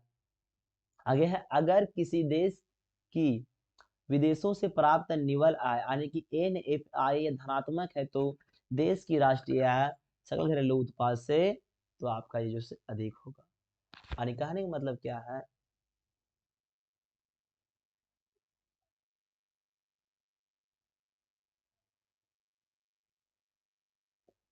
मेरा कहने का मतलब है कि अगर मान के चलो हमारा जीडीपी जो है उसमें हमारे देश से आने वाले कुल आय एनएफआई अधिक है, तो हमारी राष्ट्रीय आय अधिक होगी। आगे है, अगर किसी देश की विदेशों से प्राप्त या एनएफआई ऋणात्मक है, तो देश की राष्ट्रीय आय सकल घरेलू उत्पाद से कम होगी, अर्थात जीडीपी आपका बड़ा, एनएनपी आपका छोटा हो जाएगा। आगे है, किसी देश में एक वर्ष के अंतर्गत उत्पादित अंतिम वस्तुओं एवं सेवाओं के बाजार मूल्य को कहते हैं, जिसे हम लोग सकल घरेलू उत्पाद कहते हैं। आगे है, राष्ट्रीय आय ज्ञात करने की कितनी विधियां हैं? तो 3 विधियां हैं। उत्पाद विधि, इसी बोलते हैं मूल्य वृद्धि विधि, आय विधि और व्यय विधि। आगे है राष्ट्रीय आय की गणना की जाती है, इनकी गणना करते हैं हम लोग साधन लागत पर यानी कि फैक्टर कॉस्ट पर। आगे है आय की गणना में किसी वस्तु या सेवा का मूल्य एक से अधिक बार शामिल करना कहलाता है, इसे कहलाता है आपको दोहरी गणना। आगे है दोहरी गणना से बचने के लिए हम क्या करते हैं? तो अंतिम वस्तु में मध्यवर्ती वस्तु के मूल्य को घटा देते हैं, या एक वर्ष में उत्पादित वस्तु के मूल्य को ही शामिल करते हैं। आगे है स्वनियोजित कर्मचारियों व अनियमित उद्यमों की आय को कहते हैं, जिसे हम लोग मिश्रित आय कहते हैं। आगे है लगान, ब्याज और लाभ के योग को कहते हैं, जिसे हम लोग परिचालन अधिशेष कहते हैं। आगे है बिना किसी आर्थिक कार्य के प्राप्त होने वाली आय को कहते हैं, इसे हम लोग कहते हैं हस्तांतरण न्याय। जैसे किसी को मिलता है वृद्धा पेंशन, हस्तांतरण न्याय। आगे है राष्ट्रीय आय की गणना में किसे शामिल नहीं करते हैं? तो इसमें हम लोग पुरानी वस्तु क्रय को शामिल नहीं करते हैं, मध्यवर्ती वस्तु को शामिल नहीं करते हैं, हस्तांतरण आय का शामिल नहीं करते हैं। उसके बाद विदेशी शेयर, बॉन्ड पत्र आदि का क्रय विक्रय, गैर कानूनी क्रियाओं से अर्जित धन, काला धन, अप्रत्यक्ष कर, अप्रत्याशित लाभ, जहां हमारा लॉटरी की बात किया जाए, गृहिणियों द्वारा दी गई सेवाएं और बाढ़ भूकंप के समय होने वाली हानि, ये सारी वस्तुओं को हम लोग शामिल नहीं करते हैं। आगे है राष्ट्रीय आय की गणना में किसे शामिल करते हैं? तो शामिल करने की बात किया जाए तो यहाँ पर नई अंतिम वस्तुओं और सेवाओं का मूल्य, स्व उपभोग के लिए उत्पादन वस्तुएं, स्व उपभोग में लाया जा रहा मकान का किराया, सरकारी निःशुल्क सेवाएं, आवास सेवाएं, वेतन पर रखा गया श्रमिक सेवा, भारतीय कंपनी द्वारा विदेशों में अर्जित आय, विकास में किया गया खर्च, विदेशी पर्यटन जिसके द्वारा देश में किया गया कार्य, यात्रा द्वारा दिए गए अदायगी और सुरक्षा व्यय, इन सारी वस्तुओं को हम लोग राष्ट्रीय आय में शामिल करते हैं। आगे है लाभ के घटक है, तो लाभांश, अवितरित लाभ और निगम लाभ। आगे है एक वस्तु का प्रयोग कर उससे नई वस्तु बनाना कहलाता है, तो मूल्य संवर्धन। अगला चैप्टर है मुद्रा और बैंकिंग। अगर किसी को चाहिए पीडीएफ यहाँ पर तो हमारे इस नंबर पर संपर्क कर सकते हैं। नंबर है 6204184607। आगे है मुद्रा के उद्भव से पहले विश्व में विनिमय हेतु कौन सी प्रणाली प्रचलित थी? तो वस्तु विनिमय प्रणाली। आगे है वस्तु विनिमय प्रणाली के लिए आवश्यक शर्तें हैं, तो आवश्यक का सीमित होना, सीमित क्षेत्र, आर्थिक रूप से पिछड़ा समाज, मुद्रा का अभाव, यातायात साधनों का अभाव और आवश्यकताओं का दोहरा संयोग। आगे है एक वस्तु के बदले दूसरे वस्तु का प्रत्यक्ष विनिमय कहलाता है, तो कहलाता है आपका वस्तु विनिमय प्रणाली। आगे सवाल है सर्वप्रथम मुद्रा का प्रयोग कहाँ हुआ था? तो लिडिया जो आपका चीन में है। आगे है ऋग्वेद में मुद्रा के रूप में किसके प्रयोग का प्रमाण मिला है? तो गाय का। आगे है पंचमार्का और आहत सिक्के किस वंश द्वारा चलाए गए? तो मौर्य वंश के द्वारा। आगे है सबसे पहले, यहाँ सबसे होगा, सबसे पहले भारत में सोने के सिक्के चलाने का श्रेय किसको दिया जाता है? तो हिंद यूनानी वंश को। आगे है शुद्ध सोने के सिक्के चलाने का श्रेय दिया जाता है, तो कुषाण वंश को। आगे है सर्वाधिक सोने के सिक्के चलाने का श्रेय जाता है, तो ये आपका हो जाएगा गुप्त वंश को। किसे? गुप्त वंश को। आगे सवाल है पॉल एंजिक ने मुद्रा के कार्यों को कितने भागों में बांटा था? 2 भागों में, स्थैतिक कार्य और गणितात्मक कार्य। आगे है प्रकृति के आधार पर जे एम किन्स यानी जॉन मिनार्ड किन्स ने मुद्रा को कितने भागों में बांटा था? तो 2 भागों, वास्तविक मुद्रा और हिसाबी मुद्रा। आगे है सामान्य स्वीकृति के आधार पर या वैधानिकता के आधार पर मुद्रा को कितने भागों में बांटा गया है? तो 2 भागों में, वैधानिक मुद्रा और ऐच्छिक मुद्रा। आगे है भौतिक रूप से मुद्रा के कितने वर्गों में बांटा गया है? तो धातु मुद्रा या प्रमाणिक मुद्रा के रूप में या शाक मुद्रा के रूप में, 3 भागों में। कितने भागों में? 3 भागों में। आगे है, मुद्रा वह धुरी है जिसके चारों ओर समस्त अर्थ विज्ञान चक्कर लगाता है। किसने कहा था? तो मार्शल। आगे है, भारत में मुद्रा की छपाई कौन करता है? तो आरबीआई। आगे है, भारत में रिजर्व बैंक ने मुद्रा की पूर्ति के लिए कितने मापे स्वीकार करी है? तो 4 मापे। चारों आपका होगा M1, M2, M3 और M4। आगे सवाल है, सबसे अधिक तरलता किस मुद्रा की होती है? तो M1 की। आगे है, मुद्रा की पूर्ति से हमारा क्या आशा है? जनता के पास नगदी, डाकघर के पास उपलब्ध रुपये और डाकघर की जमा बचत राशि। आगे है, मुद्रा के कार्य हैं तो मूल्य मापन, विनिमय का माध्यम, मूल्य का संचय और मूल्य का महत्व। आगे है, वस्तु विनिमय प्रणाली के प्रमुख दोष कौन कौन से हैं? दोष है आपका है दोहरे संयोग का अभाव, मूल्य मापन में कठिनाई, वस्तु भेजकता में कठिनाई, मूल्य स्थानांतरण का अभाव और भावी भुगतान का अभाव। मेरा अगला सवाल है, मुद्रा वह है जो मुद्रा का कार्य करे। किसने कहा था? तो हॉटले ब्रदर्स ने। आगे है, एक देश की मुद्रा पूर्ति का अभिप्राय है चलन के लिए कुल मुद्रा का स्टॉक। आगे है, जनता का बैंक कौन सा है? तो ये आपका है व्यापारिक बैंक। आगे है, व्यापारिक बैंक के प्राथमिक कार्य कौन कौन से हैं?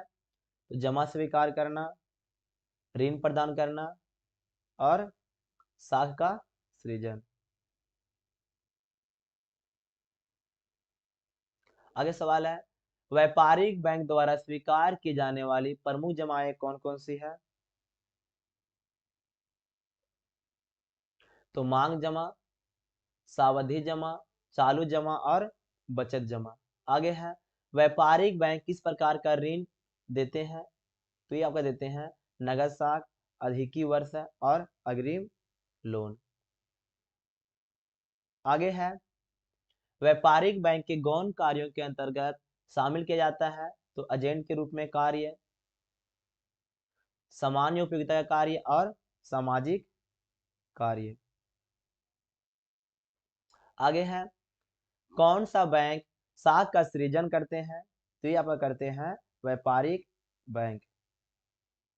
मेरा आगे सवाल है, मुद्रा गुणांक का सूत्र क्या है? तो 1/CRR, 1/CRR।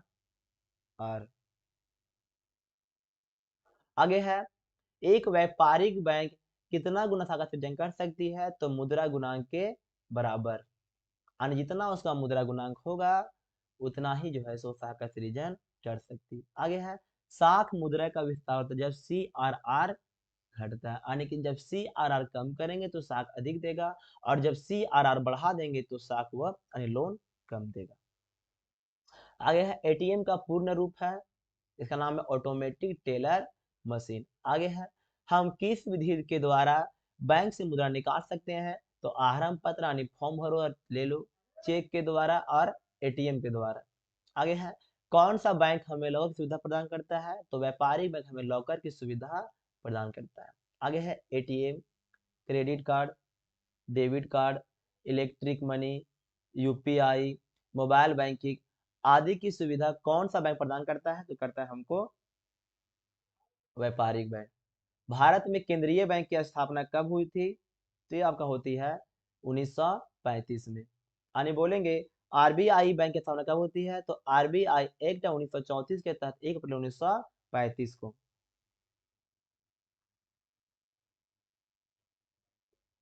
आगे सवाल है, केंद्रीय बैंक का प्रमुख कार्य है तो नोट का निर्गमन का अधिकार, सरकार का बैंकर, अंतिम ऋणदाता, विदेशी विनिमय कोष का संरक्षक और साख का नियंत्रक।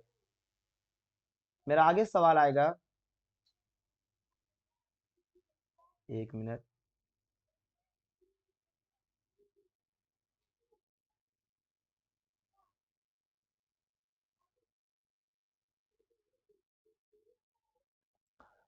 कि आरबीआई नोट छापने के लिए किस प्रणाली को अपनाती है? तो न्यूनतम आरक्षित प्रणाली। आगे है, आरबीआई नोट छापने से पहले कितनी संपत्ति अपने पास रखती है? 200 करोड़ की, उसमें आपका 115 करोड़ का गोल्ड रहेगा और 85 करोड़ का आपका जो है सो विदेशी मुद्रा रहेगा। आगे सवाल है, साख नियंत्रण की विधियों में मात्रात्मक विधियां हैं तो बैंक दर की नीति, खुले बाजार की क्रिया, नगद कोष अनुपात, सावधिक तरलता अनुपात। आगे है, जिस दर पर वाणिज्यिक बैंक यहाँ ग्राहकों को लोन देती है उसे हम कहते हैं, तो उसे हम लोग बैंक दर कहते हैं। आगे है, जिस दर पर वाणिज्यिक बैंक केंद्रीय बैंक से लोन लेते हैं उस दर को क्या कहते हैं, उसे हम कहते हैं रेपो रेट। आगे है, वाणिज्यिक बैंक अपना जमा कहाँ रखती है, तो केंद्रीय बैंक में। आगे सवाल है, वाणिज्यिक बैंक को अपना जमा पर मिलने वाले ब्याज को कहते हैं, उसे हम लोग रिवर्स रेपो रेट कहते हैं। आगे है, साख नियंत्रण की गुणात्मक विधियां हैं तो आपकी होती है साख की राशनिंग, उपभोक्ता साख का नियमन, सीमांत आवश्यकता में परिवर्तन, प्रत्यक्ष कार्रवाई, नैतिक दबाव या प्रचार प्रसार। आगे है, मुद्रा को विनियमित करने वाली नीति को कहते हैं, तो मुद्रा को विनियमित करने वाली नीति को हम कहते हैं मौद्रिक नीति। आगे है, मौद्रिक नीति के प्रमुख उद्देश्य यह है, तो उत्पादन एवं रोजगार में वृद्धि, विदेशी विनिमय दर की अस्थिरता और मूल्य में स्थिरता। आगे है, मुद्रा की पूर्ति का नियमन कौन करता है, तो रिजर्व बैंक ऑफ इंडिया। आगे है, भारतीय बैंकिंग प्रणाली का संरक्षक कौन है, तो रिजर्व बैंक ऑफ इंडिया। आगे है, भारत के 14 बड़े अनुसूचित बैंक का राष्ट्रीयकरण कब किया गया, तो 1969 ईस्वी में।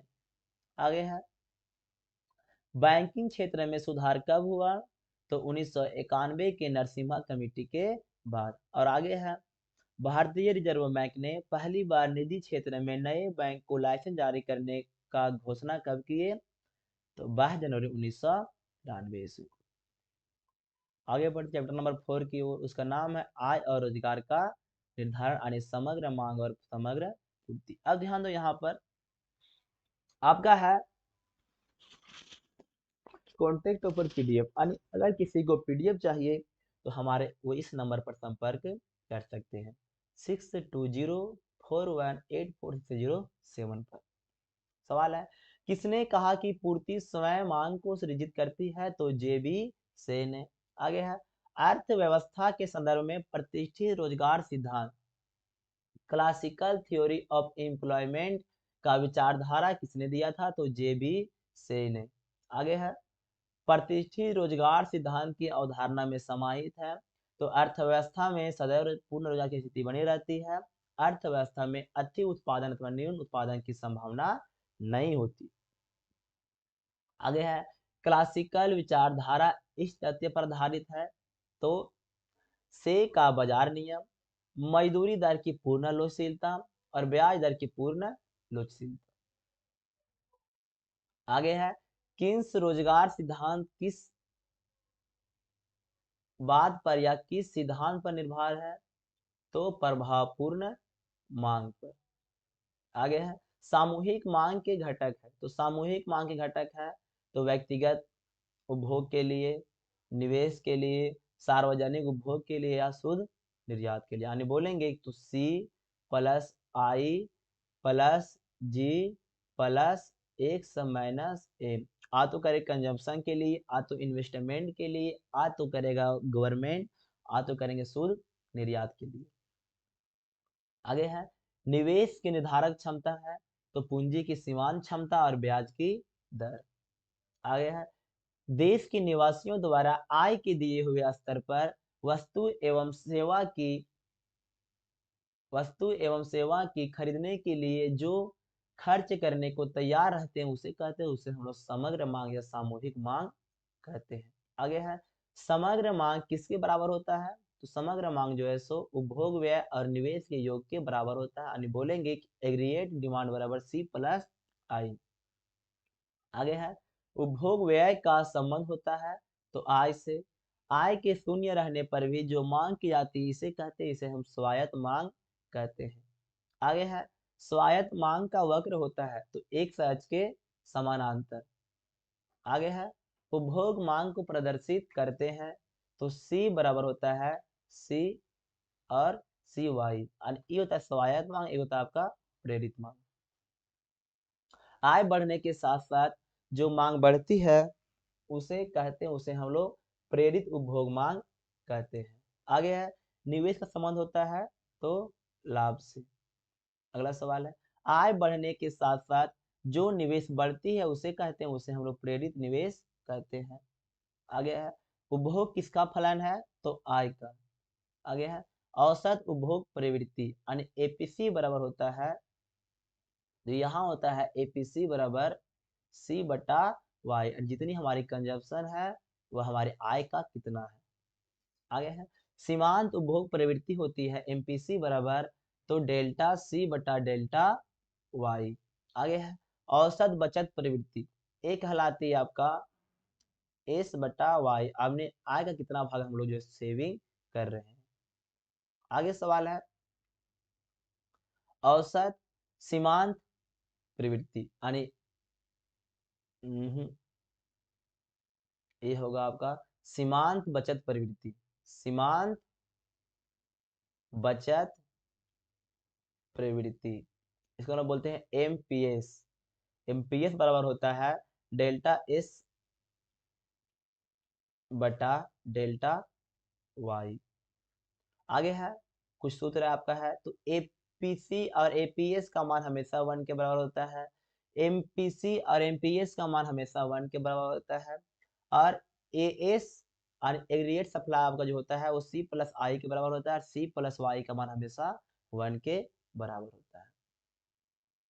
आगे है ट्राइटेड इकोनॉमिक पॉलिटिक किसकी पुस्तक है तो जे बी सेखी। आगे है कीनियंसन विचारधारा के अंतर्गत आय के संतुलन का निर्धारक कौन कौन है तो सामूहिक मांग और सामूहिक पूर्ति यानी कि समग्र मांग और समग्र पूर्ति।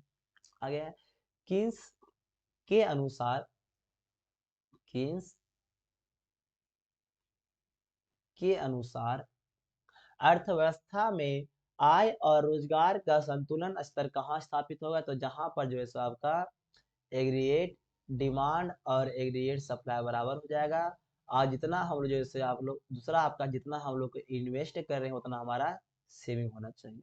दो बात अगर बराबर हो जाएगा तो वहाँ रोजगार का संतुलन स्थापित हो जाएगा। आगे है आय और उत्पादन के संतुलित स्तर पर सामूहिक मांग में वृद्धि करने पर किसमें वृद्धि होती है तो रोजगार में वृद्धि होगी, उत्पादन में और आय में वृद्धि होगी। आगे है किन्स के सिद्धांत का संबंध है तो प्रभावपूर्ण मांग प्रवृत्ति से, उपभोग प्रवृत्ति से और बचत प्रवृत्ति से। आगे है इनके अनुसार विनियोग का तात्पर्य है तो वास्तविक निवेश से, यानी किन्स के अनुसार, इनके अनुसार तो किन्स के अनुसार। आगे है वास्तविक निवेश कहलाता है तो भौतिक पूंजी निवेश, जैसे भवन का निर्माण के लिए आप बोलेंगे तो मशीन खरीदने के लिए, सारे आपके भौतिक पूंजी निवेश है। आगे किन्स का गुणक सिद्धांत किसके बीच संबंध स्थापित करता है तो निवेश और आय के बीच में। आगे है गुणक के सिद्धांत के प्रतिपादक है तो किन्स। गुणक बराबर होता है के बराबर 1 बटा एम पी एस, या बोले के बराबर डेल्टा वाई बराबर डेल्टा आई। आगे है किन्स ने विनियोग गुणक का विचार किससे प्राप्त किया था तो काहन के रोजगार गुणक से। आगे है किन्स का विनियोग गुणांक का मूल्य किस पर निर्भर करता है तो सीमांत उपभोग प्रवृत्ति से, असीमांत बचत प्रवृत्ति से। आगे है एमपीसी का मान होता है तो इसका मान होता है 0 से अधिक परंतु 1 से कम। आगे है रोजगार गुणक सिद्धांत जन्मदाता है तो काहन। आगे है आदि अर्थव्यवस्था में आय का संतुलन स्तर पूर्ण रोजगार के स्तर से पहले निर्धारित हो जाता है तो उसे कहा जाता है, उसे बोलते हैं न्यूनतम या न्यून मांग दशा। आगे है किन्स ने अर्थव्यवस्था में न्यून मांग की दशा को किस नाम से पुकारा है, उसको पुकारे हैं वो अपूर्ण रोजगार संतुलन। आगे है अस्फीतिक अंतराल किसे बताता है? तो न्यून मांग को। आगे है, न्यून मांग के उत्पन्न होने के क्या कारण है? तो देश में कुल मुद्रा पूर्ति में कमी, बैंक दर में वृद्धि से निवेश में कमी, क्रय में वृद्धि के परिणाम स्वरूप व्यय योग्य आय एवं उपभोग में कमी। आगे है, अतिरा अतिरेक मांग उत्पन्न होने के क्या कारण है? सार्वजनिक व्यय में वृद्धि या मुद्रा की पूर्ति में कमी या कर में कमी। आगे सवाल है, व्यापार चक्र, व्यापार चक्र के उत्पन्न होने के क्या कारण है? तो इनके भी अलग अलग कारण होंगे। पहला आपका है अस्फीतिक दशाएं, अस्फीतिक दशाएं। आगे है, न्यून मांग ठीक करने के कौन से उपाय हैं? तो सार्वजनिक ऋण में कमी, सार्वजनिक कार्य में व्यय और कर में कमी। चैप्टर आगे है, सरकारी बजट और अर्थव्यवस्था। अगर किसी को पीडीएफ चाहिए तो हमारे इस नंबर पर संपर्क कर सकते हैं। नंबर है 62041840। आगे है, बजट की अवधि होती है तो वार्षिक। भारत का वित्तीय वर्ष है 1 अप्रैल से 31 मार्च तक। आगे है, सरकार बजट के माध्यम से किन उद्देश्यों को पूरा करती है? तो आर्थिक विकास को प्रोत्साहन, क्षेत्रीय संतुलित विकास, आय और संपत्ति का पुनः वितरण, आर्थिक स्थिरता, रोजगार का सृजन और सार्वजनिक उपक्रमों का प्रबंधन। बजट के प्रकार हैं 2 प्रकार।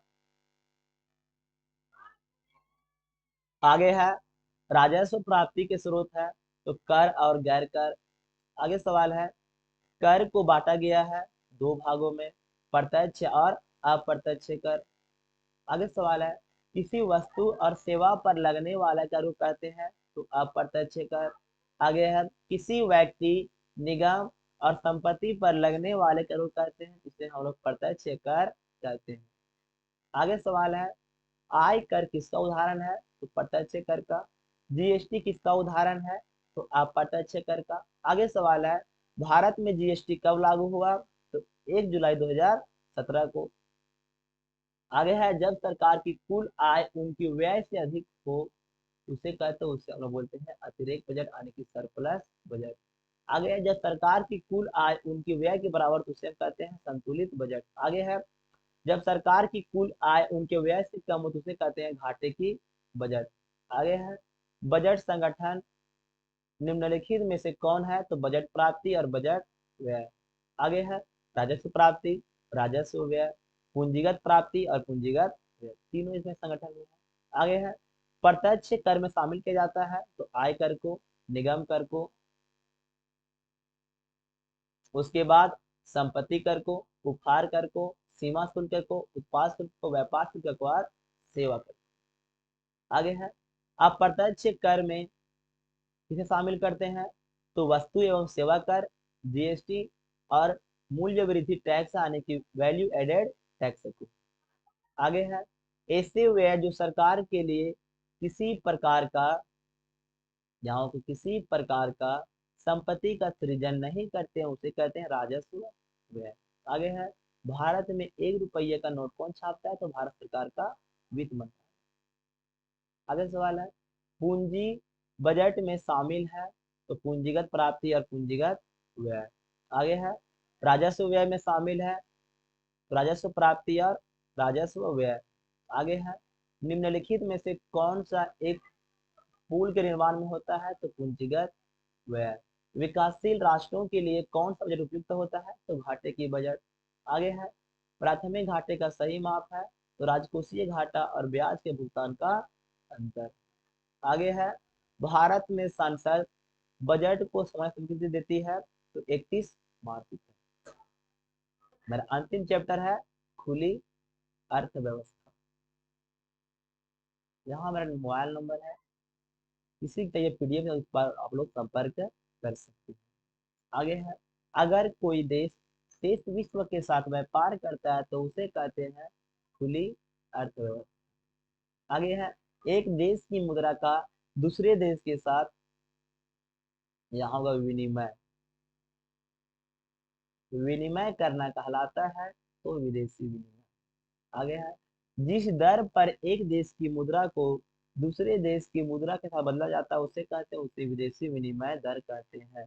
आगे है, जब विनिमय दर अपनी मुद्रा में व्यक्त किया जाए तो गिरती हुई विनिमय दर होगी हमारे अनुकूल।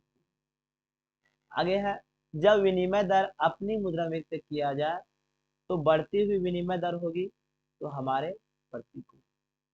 आगे है, वह दर जिसका निर्धारण सरकार द्वारा किया जाता है उसे कहते हैं तो अस्थिर विनिमय दर।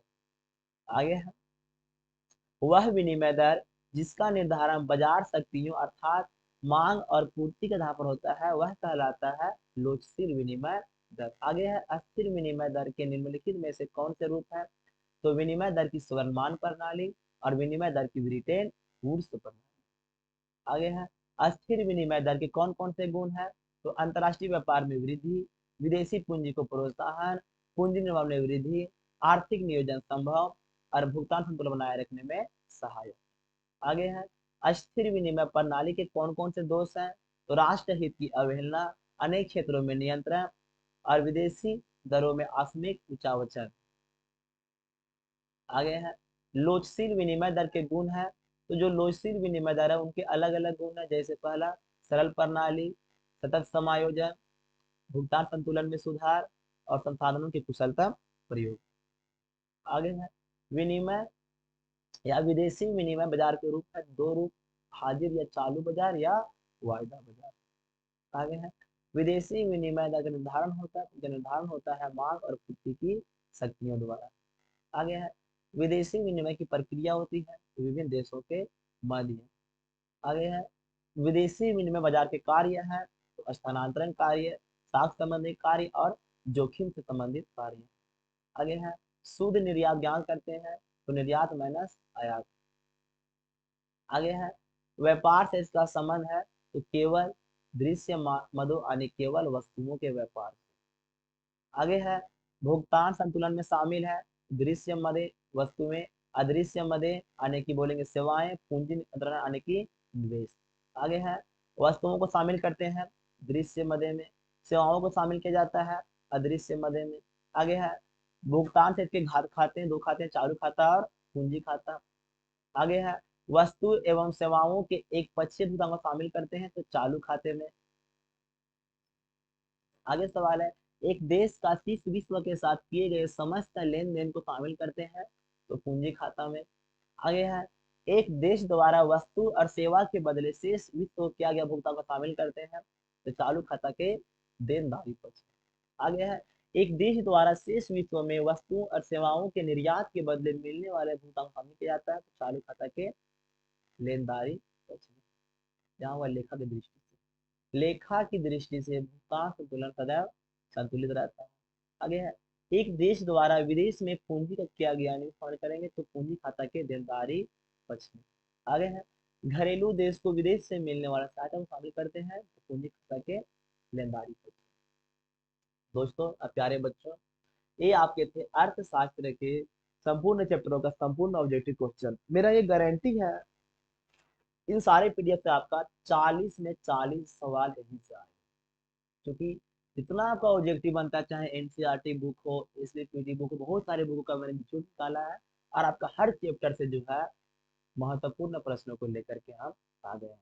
तो जिनको भी वीडियो अच्छा लगेगा दोस्तों में शेयर करिए और बताइए कमेंट करके कि आप लोग कहाँ से हैं, ताकि हमको मोटिवेट मिले कि हाँ झारखंड के कौन से जिला से आप लोग वीडियो को देखते हैं। और अगर आपको वीडियो अच्छा लगा होगा तो कमेंट कीजिए, लाइक कीजिए, हमारे चैनल को सब्सक्राइब अवश्य कीजिए और हाँ दोस्तों में शेयर अवश्य कीजिए। मिलेंगे अगले वीडियो में। मेरा अगला टारगेट रहेगा हिंदी के संपूर्ण ऑब्जेक्टिव प्रश्नों को एक साथ लेकर के आने के लिए।